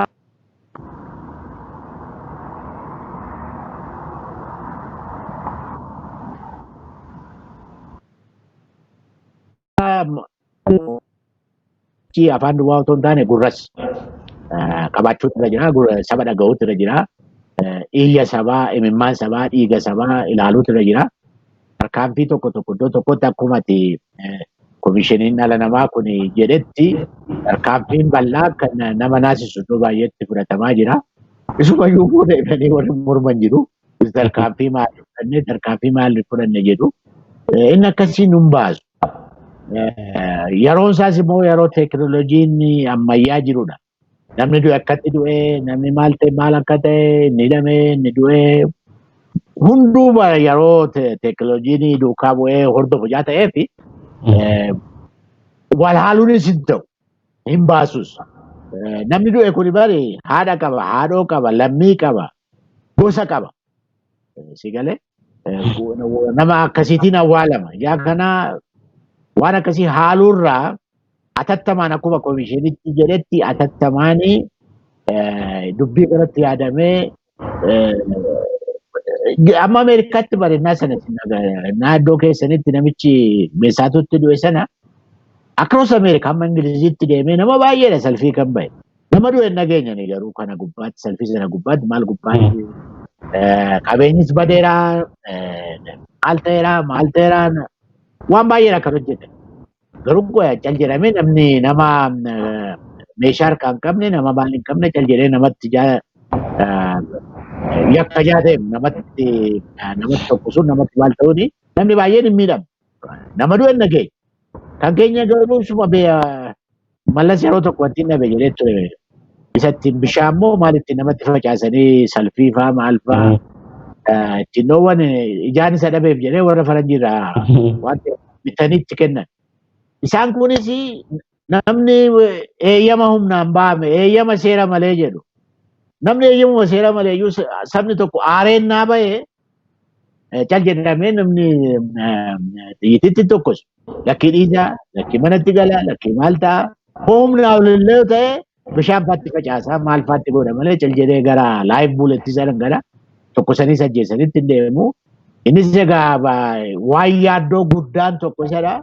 Mootummaan kun deddeebi'ee ilaaluutu irra jiraan jedha. Karaa keenya amma dandeenya gorsuu yaallaa irra deddeebi'ee ilaaluutu irra jira. Mee Profeesar isin egaa paartiidhaa dura taa'aa paartisi mootummaa kana gorsuudhaan alatti keessumaa yeroo hooggantoonni siyaasaa Oromoo hundi manadhaa jiru jechuun danda'ama namoota muraasan alatti. Kuni uummata Oromoo hooggantoota dhabsiisuu yookaan gaggeessitoota dhabsiisuudha tarkaanfiin Abiy Ahmed fudhate kuni jechuudhaan hayyoonnis namoonni hawaasa keessaa yeroo dubbatan dhageenya. Keessumaa gara keessaniin uummanni Oromoo hedduu isin beekaa hedduu isin jaalata. Gaggeessummaa kennuu keessatti qoonni isinirraa eegamu olaanaadha. Yeroo kanatti Profeesar Mararaan bahanii fuulduratti bahanii gaggeessummaa kennuu qabu jechuudhaan qeeqi tokko tokko karaa Oromootiinis isinirra yeroo ga'u dhagaa jirra. Mee egaa Jawaar manadhaa jira, Baqqalaan fa'aa mana hidhaa jiru, Dajanee Xaafaa manadhaa jira. Karaa adda bilisummaa Oromootiin namoonni gaggeessitoonni hedduu manadhaa jiru. Yeroo kana keessatti aarsaa jirullee waan barbaachisu fudhatanii fuulduratti baatanii uummata Oromoo gaggeessummaa kennuu hin danda'amu. Naannoo kanarratti uummanni waan isinirraa eegutu jira. Keessumaa Finfinnee keessatti walgahii guddaa uummanni Oromoo hundi Profeesar Mararaa fa'iin kan hooggamu obbo Daawud Ibsaa fa'iin Jeneraal Kamaal Galchuu fa'aa waliin akkasumas abbootii gadaa haadha siiqqee hunda kutaa hawaasaa Oromoo kan hirmaachisee hiriirri tokko Finfinneetti illee gaggeessamuu qaba. Kanarratti Profeesar Mararaan fa'aa irratti hojjechuu qabu waan jedhutu deemaa jira. Mee akkuma waliigalaatti gaggeessummaa kennamurratti isin akka gaggeessaa kafaawatti maaltu ta'uu qaba jettu Profeesar? Alaa nuti egaa inni warri mana ijaaran maal jedhu waa likkii jedhu. Warri alaa jirtan alaa waan hojjechuu dandeessan yaa isintu beekaa siittiin hin taanu. Nuti garuu warra as keessa jirru maal hojjechuu dandeenya? Maal hojjechuun nurra jira? Maal obsuun nurra jira? Maal gochuun nurra jira? Seeru kana yeroo baay'ee amma dandeenyetti ilaalaanuma deemna. Biyyi kun biyya kanadha. Ameerikaa miti, Awurooppaa miti jechuudha. Biyya Itoophiyaati. Biyyi Itoophiyaa immoo amma beeknutti Teodiroosii qabee, Yohaannisii qabee, Minilikii qabee, Haayilesillaaseetii qabee, Dargiis, Mallas Zeenaawis bira dabartee biyya as geessedha. Attamitti yaada maal hojjennee maal argachuu dandeenya, maal gochuu dandeenya isa jiru kana amma dandeenyetti huma yaalaa jechuu kooti. Amma dandeenyetti. Waan hin dandeenye immoo yeroo tokko tokko nan godha jette isa jiru balleessuu dandeessa. Isa jiru jechuu kooti. Isa jiru of harkaa balleessuun danda'uu hin dandeessa. Dhiibbaa dhaabbii keenya jirus gubbaa jirus namni baay'ee waan beeku natti fakkaata. Amma aboo keessa waan jirus namni baay'ee waan beeku natti fakkaata. Akkamma jiru kanatti waan hojii dandeenyu hamma humna keenyaa waan hojiin nurra jiru hojjenna. Garuu hunduu waan hojjechuu danda'u hojjete wayyaa natti fakkaata. Nuti waan hojjechuu dandeenyu amma hojjechuu dandeenyu. Hamma humna keenyaa hojjechuun nurra jira. Isa darbe garuu waan wal dhoksinu qabnu mee mootummaan kun du'aa caaluutiinis ka'ee waan sana booddee ka'ee ilaalee garamitti deemaa jira. Gara waliigaltee biyyaatti deemaa jira moo gara humna bal'aatti deemaa jira moo maal gochaa isa jiru jedhus ilaalaa turre. Deebee hin qabbanaa moo Jawaar fa'aa hidhanii umurii ajjeechaas haa ta'u umurii sitti murteessu moo waan tokko itti ta'anii amma beekumsa isaa qabbaneessuu yaalaniitu waan gara tokkotti deemu maal isa jedhu sanas immoo yeroo tokko laalaa yoo deemne humni jiru miidhaan baay'ee otoo irra hin geenye hojjechuu hin danda'a. Ilaa nuti warra akka keenyaa kun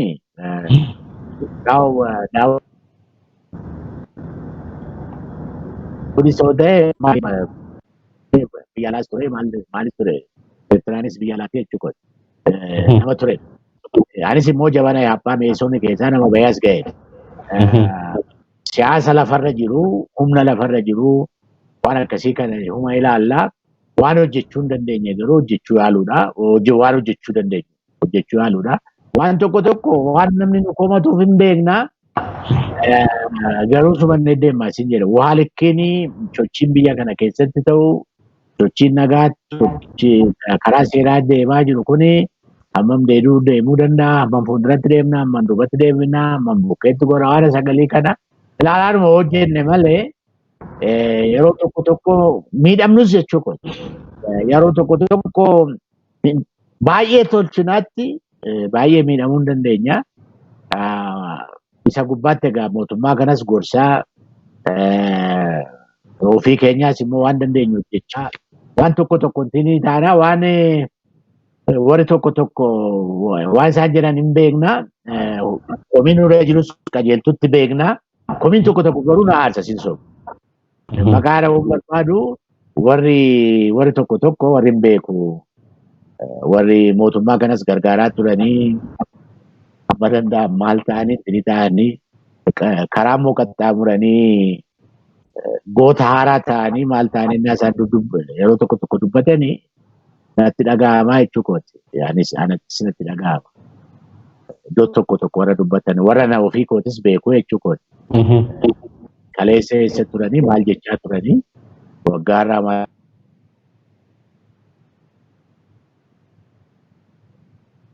jechaa turanii isaanis haa ilaallatan. Hojii ofii danda'an haa hojjetan. Yeroo tokko jechuukooti. Nutis immoo amma siyaasni nu galetti.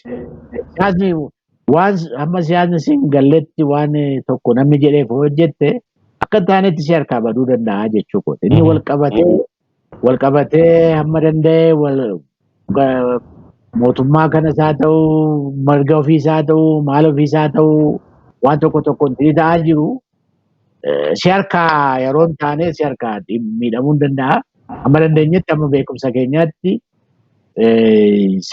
hawwii saba keenyaa abjuu saba keenyaa gara fuulduraatti fudhannee deemuudhaa fi amma wanti seenaas jedhamu seeras jedhamu nagaas jedhamu amma itti ta'etti qabsichi itti fufama.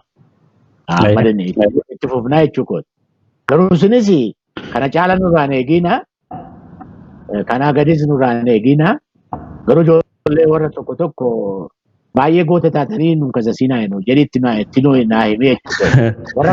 Warra tokko warra beekuudha jechuudha. Eessa akka turan. Ayyee Profeesar meegaa marii keenya gara xumuraatti deemaa jirra. Xiqqoo ammas irra deebi'ee keessumaa rakkoo amma dhalate kana warri dursee tilmaamaa ture dhaabni PP kun sirna Adaawitii sirna nafxanyaati jedhu.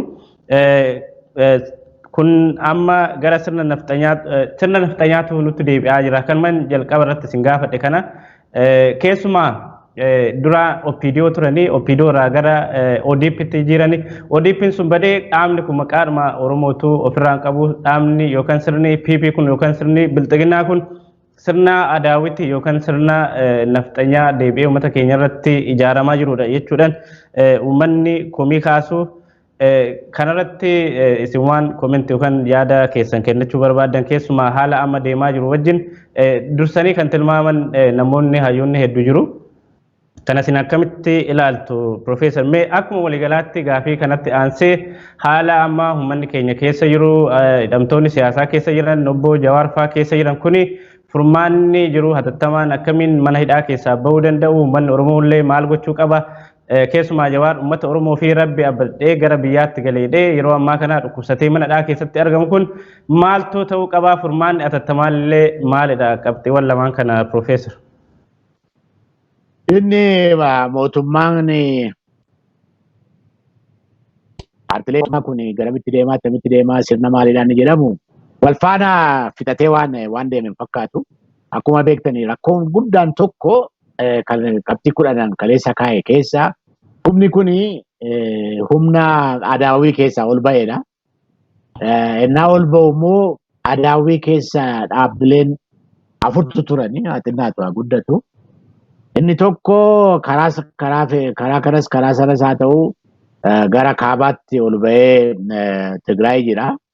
Mootummaa ofii qabatee kophaatti ba'ee haa guddatu. Kophaatti ba'ee iyyuu jira jechuun dandeessa. Waan baay'ee ajaja mootummaa kana irraa fudhatu.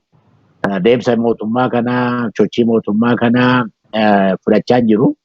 Ergaa mootummaa kanaa fudhachaa jiru rakkoo guddaadha.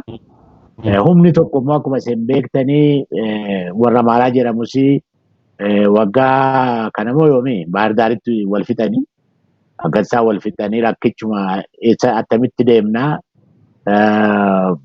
uf dandeenye deemnaa maal goonaa kana tokko ta'uu dadhabuudhaanii humnumti Adaawii keessa ture maannoo jeneraalichatu alaa dhufeetti gale malee innis saraawitii isaanii jeneraalii isaanii ture gaaffiin qabu hidhamee ba'e malee. Achitti wal fixuu isaanii beektu ammas immoo siyaasni isaanii amma inni tokkummaan deemu shuurii miti. Asisoo deebitanii egaa aangoon gara kanaas karaa kibbaa ammaa kibbi diigamaa jira. Baay'een isaanii isa kililii jedhamu kana gaafachaa jiru. Waan walaayitaatti ta'e sin beektu Sidaamaan garatti deeme sin beektu warri kaanis warri gaaffii akkasii kaasaa jiran jiru. Achis inni mallasfaa gaaffii kibbaati. Maannoo kibba iddoo tokkotti bulchuudhaan walitti qabanii isaanii nu wayyaadanii isaan walitti qabachuunis amma diigamaa jira. Walakkaas iddoo Oromoo soo fudhattee aangootti kan bahe tiim lammaa jettu miti. Tiim lammaan amma jiru. Tiimiin biraa jiraachuu hin danda'a. Achi keessattis rakkoonni uume jira. Yaa kanaa Bilxiginnaan eessaa dhufeetu eessatti deemaa jiran kuni karaa gubbaa jiru natti fakkaata. Garatti isaan deemanii eessatti isaan akka dhaabbatan yeroo tokko si rakkisa. Biyya Amaaraas naannoo yeroo tokko olaantummaa Oromoon nutti dhufe jedhu. Isinis amma warri nu bulchaa jirtanis ergamaa Abiyyi jedhanii yeroo isaan qubatan yeroo tokko nu ga'a. Inni keenya ammoo ergamaa warra nafxanyaatti naa jedhamu nu ga'a. Mootummaan iddoo tokko karaa gubbaa jira natti fakkaate mootummaan kun iddoo tokko ga'ee dhaabbannee jechuu kooti. Gara tokkotti hin baanee jechuu kooti. Iddoo afuritti wal hirreetu wal dhiibaa jira, wal harkisaa jira. Gara tokkotti hin deemne jechuudha. OPDOon ati jette keessayyuu ODP ati jette keessayyuu bilisiginnaa keessa hin gallu gallee maal arganne maal taane warri jedhanii ammas utuma laalluu wal harkisaa akka jiru maal akka gochaa jiranii warri tokko tokko immoo isaan irraa warri deemuu dadhabanii waa tokko tokko nutti himanis jiru iddoo baay'ee jechuu kooti. Gar tokkotti hin baane jechuu kooti akka ta'utti akka sirnaatti akka ta'utti gar tokkotti hin baane garuu shakkiin sabaa jira. Anaanis warri dhufanii natti himan jiru karaa baay'ee natti himan jiru oppiidooruma keessaa warri natti himan jiru gara taanitti deemaa jirra. Meeshaan nu jabaadhaa warri jedhan jiru. Yaa kana rakkoo baay'ee qabaa. Rakkoon sun gar tokkotti ganaa hin baane. Garuu kanas ta'u sana waliigalteen biyyaa uumamu malee rakkoodha. Waliigalteen biyyaa uumamu malee rakkoodha jechuudha. Isaanumaafuu biyyaafis isaaniifis hunda keenyaaf jechuudha. Rakkoo bal'aadha. Waliigalteen kun Profeesari gaafirratti gaafisinitti dabale haga namni akka Jawaar fa'aa Baqqalaa fa'aa otoo mana hidhaa jiranuu jara kana waliigalteen yookaan yeroo tokko tokko jaarsummaa waan jedhu faatu jira. Kana gochuun ni danda'ama isin akka kafaawatti isin fudhattu? Jaarsummaan isaanitti meera. Isaanittis gaaffii akkasii na gaafatanii warra tokko tokkotti warra jaarsummaa otoo hin taane warra mootummaa warra dintiriddeettu Jawaar fa'aa hiiktanii biyya kanaafis isiniifis sirna keessaniifis nu hunda keenyaaf nageenya biyya kanaatiif isaan hiiktanii saba tasgabbeessuu wayyaa. Isaan nu wajjinii waliigaltee biyya kana keessa seenan sinii wayyaa biyya kanaa wayyaa hunda keenyaaf wayyaa jedhetti meera. Dhoksaa miti jechuudha. Ibsa keenya gubbaattis kanuma jechaa jirra. Inni qaamni tokko hidhamee qaamni tokko immoo mootummaa wajjinii akka barbaadetti akka mootummaan fedhii mootummaatiin hojjechuun hin rakkisaa jechuudha. Isaanittis rakkoo uumaa nutis rakkoo uumaa jechuudha. Gaaffichi hiikamuutu irra jira. Akka ta'utti wajjin hojjechuudhaa fi akka ta'utti waliigaltee kana waan lafarraa qabu. Biyya kana jijjiiruu kan danda'u. Siyaasa biyya kanaa laga ceessuu kan danda'u waliigaltichi uumamedha. Akkuma siin jedhee dhuma gubbaatti waliigaltee sana keessa warra hidhame duwwaa otoo hin taane warrumti bosona jiruyyuu waliigalteen kun isaanis hammachuutu irra jira jechuudha. Kana malee biyyi kun nagaa argatee siyaasni biyya kanaa nagaa argatee siyaasni biyya kanaa fooyya'ee laga ceesisuudhaa fi filannaa dhugaa kaleessas kaaseera. Addeen burtukaan nattaattee deemte natti fakkaata gaafii na gaafatte. Maal isin gaafate? Amantee irraa dhabaan jiraan jedheen boordii filannoo sana. Dhuguma amantee irraa dhabaan jira gaaffiin qabu. Isadha amantee maana irraa dhabdaa natti fakkaate fuullichi xinnoo dallaleera.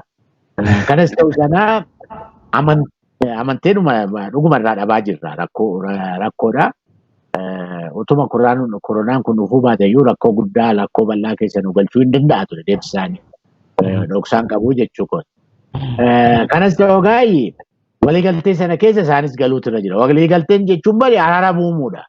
Biyya walii galanii wal kabajanii biyya kana gara akkasitti deemsifna jedhanii siyaasa sirrii ta'e, siyaasa nagaa ta'e, siyaasa wal kabajanii wal ilaalanii wal hubatanii walitti dubbatanii laga ceesuu danda'an gubbaa ga'uudha jechuudha. Waan biraa miti. Siyaasa sana gubbaa ga'uudha inni tokko hidhamee inni tokko hidhee hin ta'u inni tokko ajjeesee inni tokko du'aa hin ta'u. Kana hiikuudhaa fi nuti karaa keenya ilaalchi keenya wanti isaan itti hidhamanii fi dhuguma ammas yakka guddaadhaa yakka hojjetanii miti. Amma dubbiin waan karaa mana waan seeraan qabame maa dubbatta hodhan malee amma dubbiin reeffi finfinneetti adeemuuf reeffa amma deemuun dubbiinuma jaalalaati. Jibba miti jechuudha. Ugguruu jechuun bari jibbaan wanjara irratti hojjechuudha. Jibbaan nama hidhuu, jibbaan nama saamuu, jibbaan waan tokko gochuudha. Jibba miti. nama nuti kabajnuudha nama nuti jaalannuudha aduma finfinneetti sabni finfinnees addunyaanis argee otoo nu awwaalame hoo godhanii jiraatanii jechuudha. Anis karaattan deebi'ee deebi'ee jennaan malee anis abbo deemuudhaa fi karaa calqabeen ture karaa irra ture Jawaarfaas karaa irra ture naan deemu nan argaa ture naas bilbileera. Egaa intiniin isaa jechuu kooti. Uggurama miti anaa yakkanatti fakkaata. Sigale ugguru jechuun humnaan wanti gochuudha jechuudha sigale jibbaan especially hunda jaala jibbi keessa jira. Ugguru keessa jibbi jira. Jaalala miti jechuudha. Ugguruun jaalalaan miti. Kun kan dhufe jaalalaadha. Addunyaatti reeffa agarsiifannaa. Gootni keenya nu jalaa du'eera. Goota kan agarsiifannaa. Isa jedhudha. Isumayyuu kan godhe Profeesar Injiinar Taakkalaa fi Wallis Abdiisaa fa'aa akka ta'e ragaa qabatamaa jira. Otuma ta'e Jawaar achirra hirmaate malee yakki inni raawwates sana keessatti hirmaannaa isaan godhe illee akka hin jirre qabatamaadhaan karaa adda addaa. Egaa kun dhimma mana murtiiti. Ditteelii keessatti. Ani karaa inni ta'u wantuma siin ta'aa jira. Ugguruu jechuun jibbadha malee jaalalami.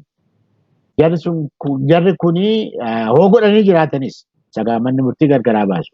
Hoo godhanii jiraatanis jaalala caaluu qaban malee jibba caaluu qabanii miti jechuudha. Naa isa kanas beekamuutu irra jira. Ijaa kanaa gamaa inni kanas ta'u sana hidhaadhaan ibsi keenyas kaleessa kana hidhaadhaan siyaasa hiikuu hin dandeessu. Seeraan rakkoo siyaasaa hiikuu hin dandeessu. Seeraan. Olaantummaa seeraa jettee siyaasni keessanaa qulqullaa'ee olaantummaa seeraatiin biyya kana qopheessuu baannaan ati yeroo kumas yeroo miiliyoonis olaantummaa seeraa jettee wanta dargattu hin jiru. Sigala rakkichi jechidha. Rakkichi siyaasa keenyatu waggaa 50 dhibamee jira. Mana keemii tokkoo dhaqxee bari cal jedhee marfeessi waraanee fi qoricha sii kenneef hin fayyidu. Dhibeen keemaa inni beekuutu irra jira. Dhibeen biyya kanaa waggaa 50 nu wajjin ture. Itoophiyaan eenyunni jedhanii ibsaa guutamaa fa'aa gaafachaa turanii. Itoophiyaan kan eenyuuti? Sabni biyya kanaa sabni keenya kabajamaa jiraayi. Jedhee gaaffiin baay'ee ka'e. Kan Oromoos, kan Somaalees, kan warra Kibbaa baay'ees, kan eenyus jechuudha. Siyaasa kana hiikuudha malee hidhaadhaan immoo ajjechaadhaan immoo Nugus Taalasillaasee yaaleera. Maammoo Mazammil Goodaatti fannise. Jeneraal Taaddasee Burrufaa du'aniiru. Hayilee Fedhaa fa'aa du'aniiru. Qees Guddinaa Tumsaa fa'aa du'aniiru. Magarsaa Barii fa'aa nama baay'eedha du'aniiru. Doktor Makonnin Jootee fa'aa, Doktor Tarrafee Waldazaariq fa'aa biyya keeti waliso. Nama baay'eedha kan dhume. Garuu biyya kanaa hiikaan finne dargiin kana godheedha. Amaan ammoo amdoo majjeese Eertiraawiidha namichi kun. Wabbadee wajjiniin asiifachi walitti ergaa jirta jedhee. Gaafsan tokkummaa Eertiraa fi Itoophiyaa gaafsan ajjeese. Kana isas kaasee. Tokkummaa Haala Sillaaseen immoo Eertiraa Federeeshinii diiguudhaani dargiin immoo baannoo diiguudhaan nasaa hojii nasana jabaadhaa jabaa uume. Dargiin immoo amaan amdoon ajjeesuudhaa fi garra sanyii malee nagahee malee Eertiraa biyya kanarraa kun. Biyya kana ajjechaa fi hidhaanii anis waggaa torba hidhamee hin bahe. Ajjechaa fi hidhaan siyaasa biyya kanaa jijjiira. Siyaasatu jijjiira biyya kana. Siyaasa keenya tolfannu malee sirreessinu malee tokkummaan biyya kanaaf sin dhufu biyyi kunis hin fooyyoftu waggaa 60 bar siyaasa ani umurii keessa kanan beeku waggaa 60 siyaasni biyya kanaa jeeqamaa ture. Waggaa 60 ammas jeeqamaa jira. Dhuma gubbaa biyya kana gara hin taanetti akka hin deebisne yaaddoo guddaa karaa qaxxaamurraa gubbaa jiru. Biyya kanaa dhibee keenyaaf qoricha barbaachisaa. Qorichi kun immoo hidhaas miti qawwees miti. Isa mootummaa keenya isa nama dubbadhu kanas hin dhaga'u. Adaraa waaqaa adaraa lafaa dhaga'aan jedha. Qawween siikaa miti, hidhaan siikaa miti. Walii galtee biyyaatu nu araarsa. Laga nu ceesisa. Saba biyya kanaa walitti araarsa. Saba biyya kanaa wal kabajaa akka wajjin jiraatu godha. Sirna fooyyee qabu, sirna biyya kanaa laga ceessu sirreessu. saba kanaa jijjiiru. Ittiin bultee biyya kanaa akkatti biyyi kun bulu jijjiiru. Federaalizimii dhugaa, dimookiraasii dhugaa, filannaa dhugaa fiduu kan danda'u waliigaltee kana gubbaa geenye biyya kanaa waliigalteedhaan geggeessuu danda'uun nurra jira. Tokko hidhee tokko galma Minilik taa'uun, tokko ajjeesee tokko galma Minilik taa'uun siyaasaanii waan biraa dubbachaa jiru. Siyaasaanii hin baasuudhaan kanan jechaa jiru. Kun immoo amma siyaasni naa galeeti. Jechuu kooti. Baay'ee Profeesar mee gaafii tokko keessummoo karaa odeensii warra ammaa isin daawwataa jiru keessaa gaafii kana Profeesar Mararaa naa gaafadhu jedhanii sadarkaa sabboonummaa uummanni keenya qabuu fi dhiibbaa mootummaan gadi qabuuf godhu akkamitti madaaltu uummanni keenya dhuguma kana booda sabboonummaan uummata Oromoo kana booda cabuu danda'a. Keessumaa sabboonummaa Oromoo irratti Dr. Abiy Ahmed sabboonummaa Oromoo cabseera jechuun yookaan rakkoon guddaan Oromoo sabboonummaa Oromoo jedhanii koomentii godhanii turanii gara Baardaaritti. Sabboonummaan manni Oromoo keessa jiru keessumaa kutannoo hojjennoon Oromoo qabu maal fakkaata? Kana booda uummata kana cabsuun kana booda Oromoo deebisanii gabroomsuun ni danda'ama? Gaafii daawwattoota keenya keessaa na qaqqabeedha. Ilaa Oromoon gara waggaa 50 qabsoo keessa kan ture jechuudha. Inni du'e isin du'a, inni hidhame isin hidhama, qabsoon itti fufee. Amma miiliyoonii meeqatu qabsoo kana keessa jiru. Innaa keenyaa sanaa, innaa nu fuulduraa sanaa hamma ture beeknaa jechuudha. Qabsoon Oromoo amma warra qabsoo geggeessu bira darbee, dhaabboleeta bira darbee qabsoo sabaa ta'eera. Qabsoo miiliyoonii isinillee biyya faranjii teessanii kaa'annaa jettanii qeerroo isinii ka'uu, dargaggoo isinii ka'uu uumameera. Qabsoon kun laga ce'eera, as ga'eera jechuudha. Garuu iddoo barbaachisaa sana ga'ee hin geenye. Hin hafaa jechuudha. Qabsoo cal jettee haa dhaabbattu kanaa ta'u sanaa ta'u jettee hiitees ajjeeftes hiitees qabsoo dhaabduu miti sadarkaa baay'ee gara fuulduraatti deeme. Garuu laga ce'ee sabni keenya nagaadhaanii abbaa barbaade filatee nagaan of bulchee qabeenya isaa gubbaatti abbaa biyyaa isaa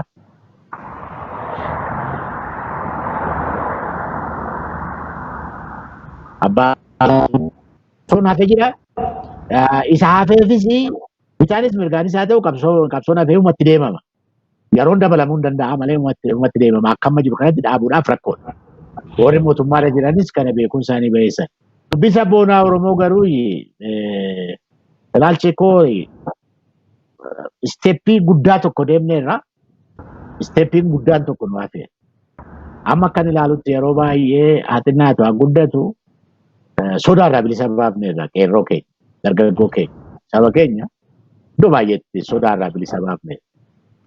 Isa afaan guuttadhee dubbachuu nan danda'a jechuudha. Namni yaadadha innaan hidhamee fi innaan hiikameyyuu walirraa baay'ee fagoo. Sodaarraa bilisa baafneetu isa akka ta'utti naa himi nama si gaafate kanatti. Sodaarraa bilisa baafneetu garaarraa akka ta'utti bilisa baasuu danda'a. Ishii kana naa qabaddu jedheen. Sodaarraa baay'ee deemneerra bilisa baafne. Sodaarraa baay'ee deemneerra. Garaarraa akka ta'utti garaarraa ammayyuu bilisa hin baafne. Akka ta'utti hin jedhu. Garaa akka sabaatti namoota muraasa moo akka sabaatti jechuudha. Sammuu kana keessaa dhalatani. Warri tokko bari biyya yeroo baay'ee qabsoo keessas warri turre jedhanisuma keessa jiru. Isinin ta'ee sammuu kana keessaa godaan dhufnee jechuudha. Ijaa kanaa ishiin ammayyuu nu keessa jirti. Akka taatutti lachuu gaafa ba'eedha. Lachuu gaafa ba'e na barbaadde nan bittu, nan saamtu, nan gantu, sagalee hinattu, maaliin gootu waan baay'ee ta'uu danda'a. Ishii kana keessa amma akka ta'utti keessa qaxxaamurree jechuu kooti. Sodaarraa bilisa sabni keenya baay'ee qeerroon keenya baay'ee sodaarraa bilisa ba'eera. Dubbiin garaa ammayyuu nutti hafteetti kanumatti naa'e. Profeesar gaafii kiyyaa guyyaa har'aa dhadheera. yeroo biraa immoo haaluma yeroo irratti kan walitti deemnu ta'a maqaa daawwattoota Oromiyaa Miidiyaa Neetwoorkiitiin guddifnee isin galateeffannaa. Durataa Gaaffiif Profeesar Mararaa Guddinaa ibsa bal'aa nuu kennitaniif maqaa daawwattoota keenyattiin ammas irra deebi'ee isin galateeffadhaa ulfaadhaa. Anis egaa carraa naa kennitaniif ulfaadhaan isiniin jedha. Akkuma isiniin jedhe hunduu hojii hojjechuun irra jiru hojjechuun baay'isadha. Hunda caala immoo warra amma qabsoo keessa galanii iddoo baay'ee turanii jechuu kooti. Innoo qabbanaati dubbadhaanaa jedhetti naa himi. Sammuu dandeenyu hojjennaa isin sammuu dandeessanii qabsaa haaraa soo taatanii dubara darbitanii fagoo deemuu baay'een fedhiinaa. Isin sammuu dandeessan qabsoo gargaaraa, nuti sammuu dandeenye qabsoo gargaaraa isa jedhanina. Hunda caalaa sabni keenya amma danda'etti qeerroon keenya amma danda'etti karaa seeraa karaa nagaa yeroo baay'ee nagaa barbaannaa amma danda'e qabsoosaa karaa nagaa karaa seeraatti dhaabuuf warri mootummaas isaanis saba Oromoo keessatti warri dhalatan baay'eedha. Aannan saba Oromootiin guddatanii qe'ee saba Oromootti guddatanii iddoo amma gahan kana karuma sana gahanii amma dandeessanii sabni keessan kan miidhaa baay'ee irra gahuun kana jaala dararamuun kana jaala miidhamuun kana jaala saamamuun barbaachisaa miti. 21st century bara filannaa dhugaatiin sabni tokko nagaa argatee sabni tokko mirga ofiis kabachiifatee mirga ollaa ofiis kabajeetee jiraatudha. Aangoo duwwaa jettanii saba keessan baay'ee miidhina. Amma dandeenye nuti karaa keenya balballi keenya saaqaadhaa. Waliigaltee biyyaadhaa fi qophii qabnaa. Garuu akka hin taanetti saba keenya gubbaatti yakka hojjechuun saba keenya gubbaatti waan hin taane hojjechuu hin barbaannu. Biyyi kun biyya hunda keenyaati. Isinis amma dandeessanii karaa gara walakkaatti ispoortaati biyya kana nagaa kennaa. Isa hidhames hiikaa. Isinis bu'aarraan argattanii nutis bu'aarraan argannu. Dabalata sabni keenya otti du'e malee otti hidhame malee otti dararame malee bu'aa guddaan qabu. Gara waliigaltee biyyaatti qalbiin keessanis yaadni keessanis abjuun keessanis gara kanatti akka deebi'u akka kootittis akka dhaabbii keenyaattis waamicha dabarsuun barbaada hundaaf. Tole galatooma Profeesar Mararaa Guddinaa durataa Gaaffiif masara deebi'ee guddifnee isin galateeffannaa yeroo keessaniif ulfaadhaa. Isinis carraa naa kennameen ulfaadhaa. Baay'ee ulfaadha. Hayyeen egaa kabajamtoota daawwattoota keenya turtii durataa Gaaffiif Profeesar Mararaa Guddinaa waliin goone asumarratti kan goolabnu ta'a. Profeesar Mararaa wajjin turtii kan taasise Antasfaayee Aminati ogeessi kaameeraa fi teeknikaa Faraan Abdul Salaam waliin ta'uun isin waliin turre kabajamtoota daawwattoota keenya yeroo gaarii turtii gaarii qabaadha.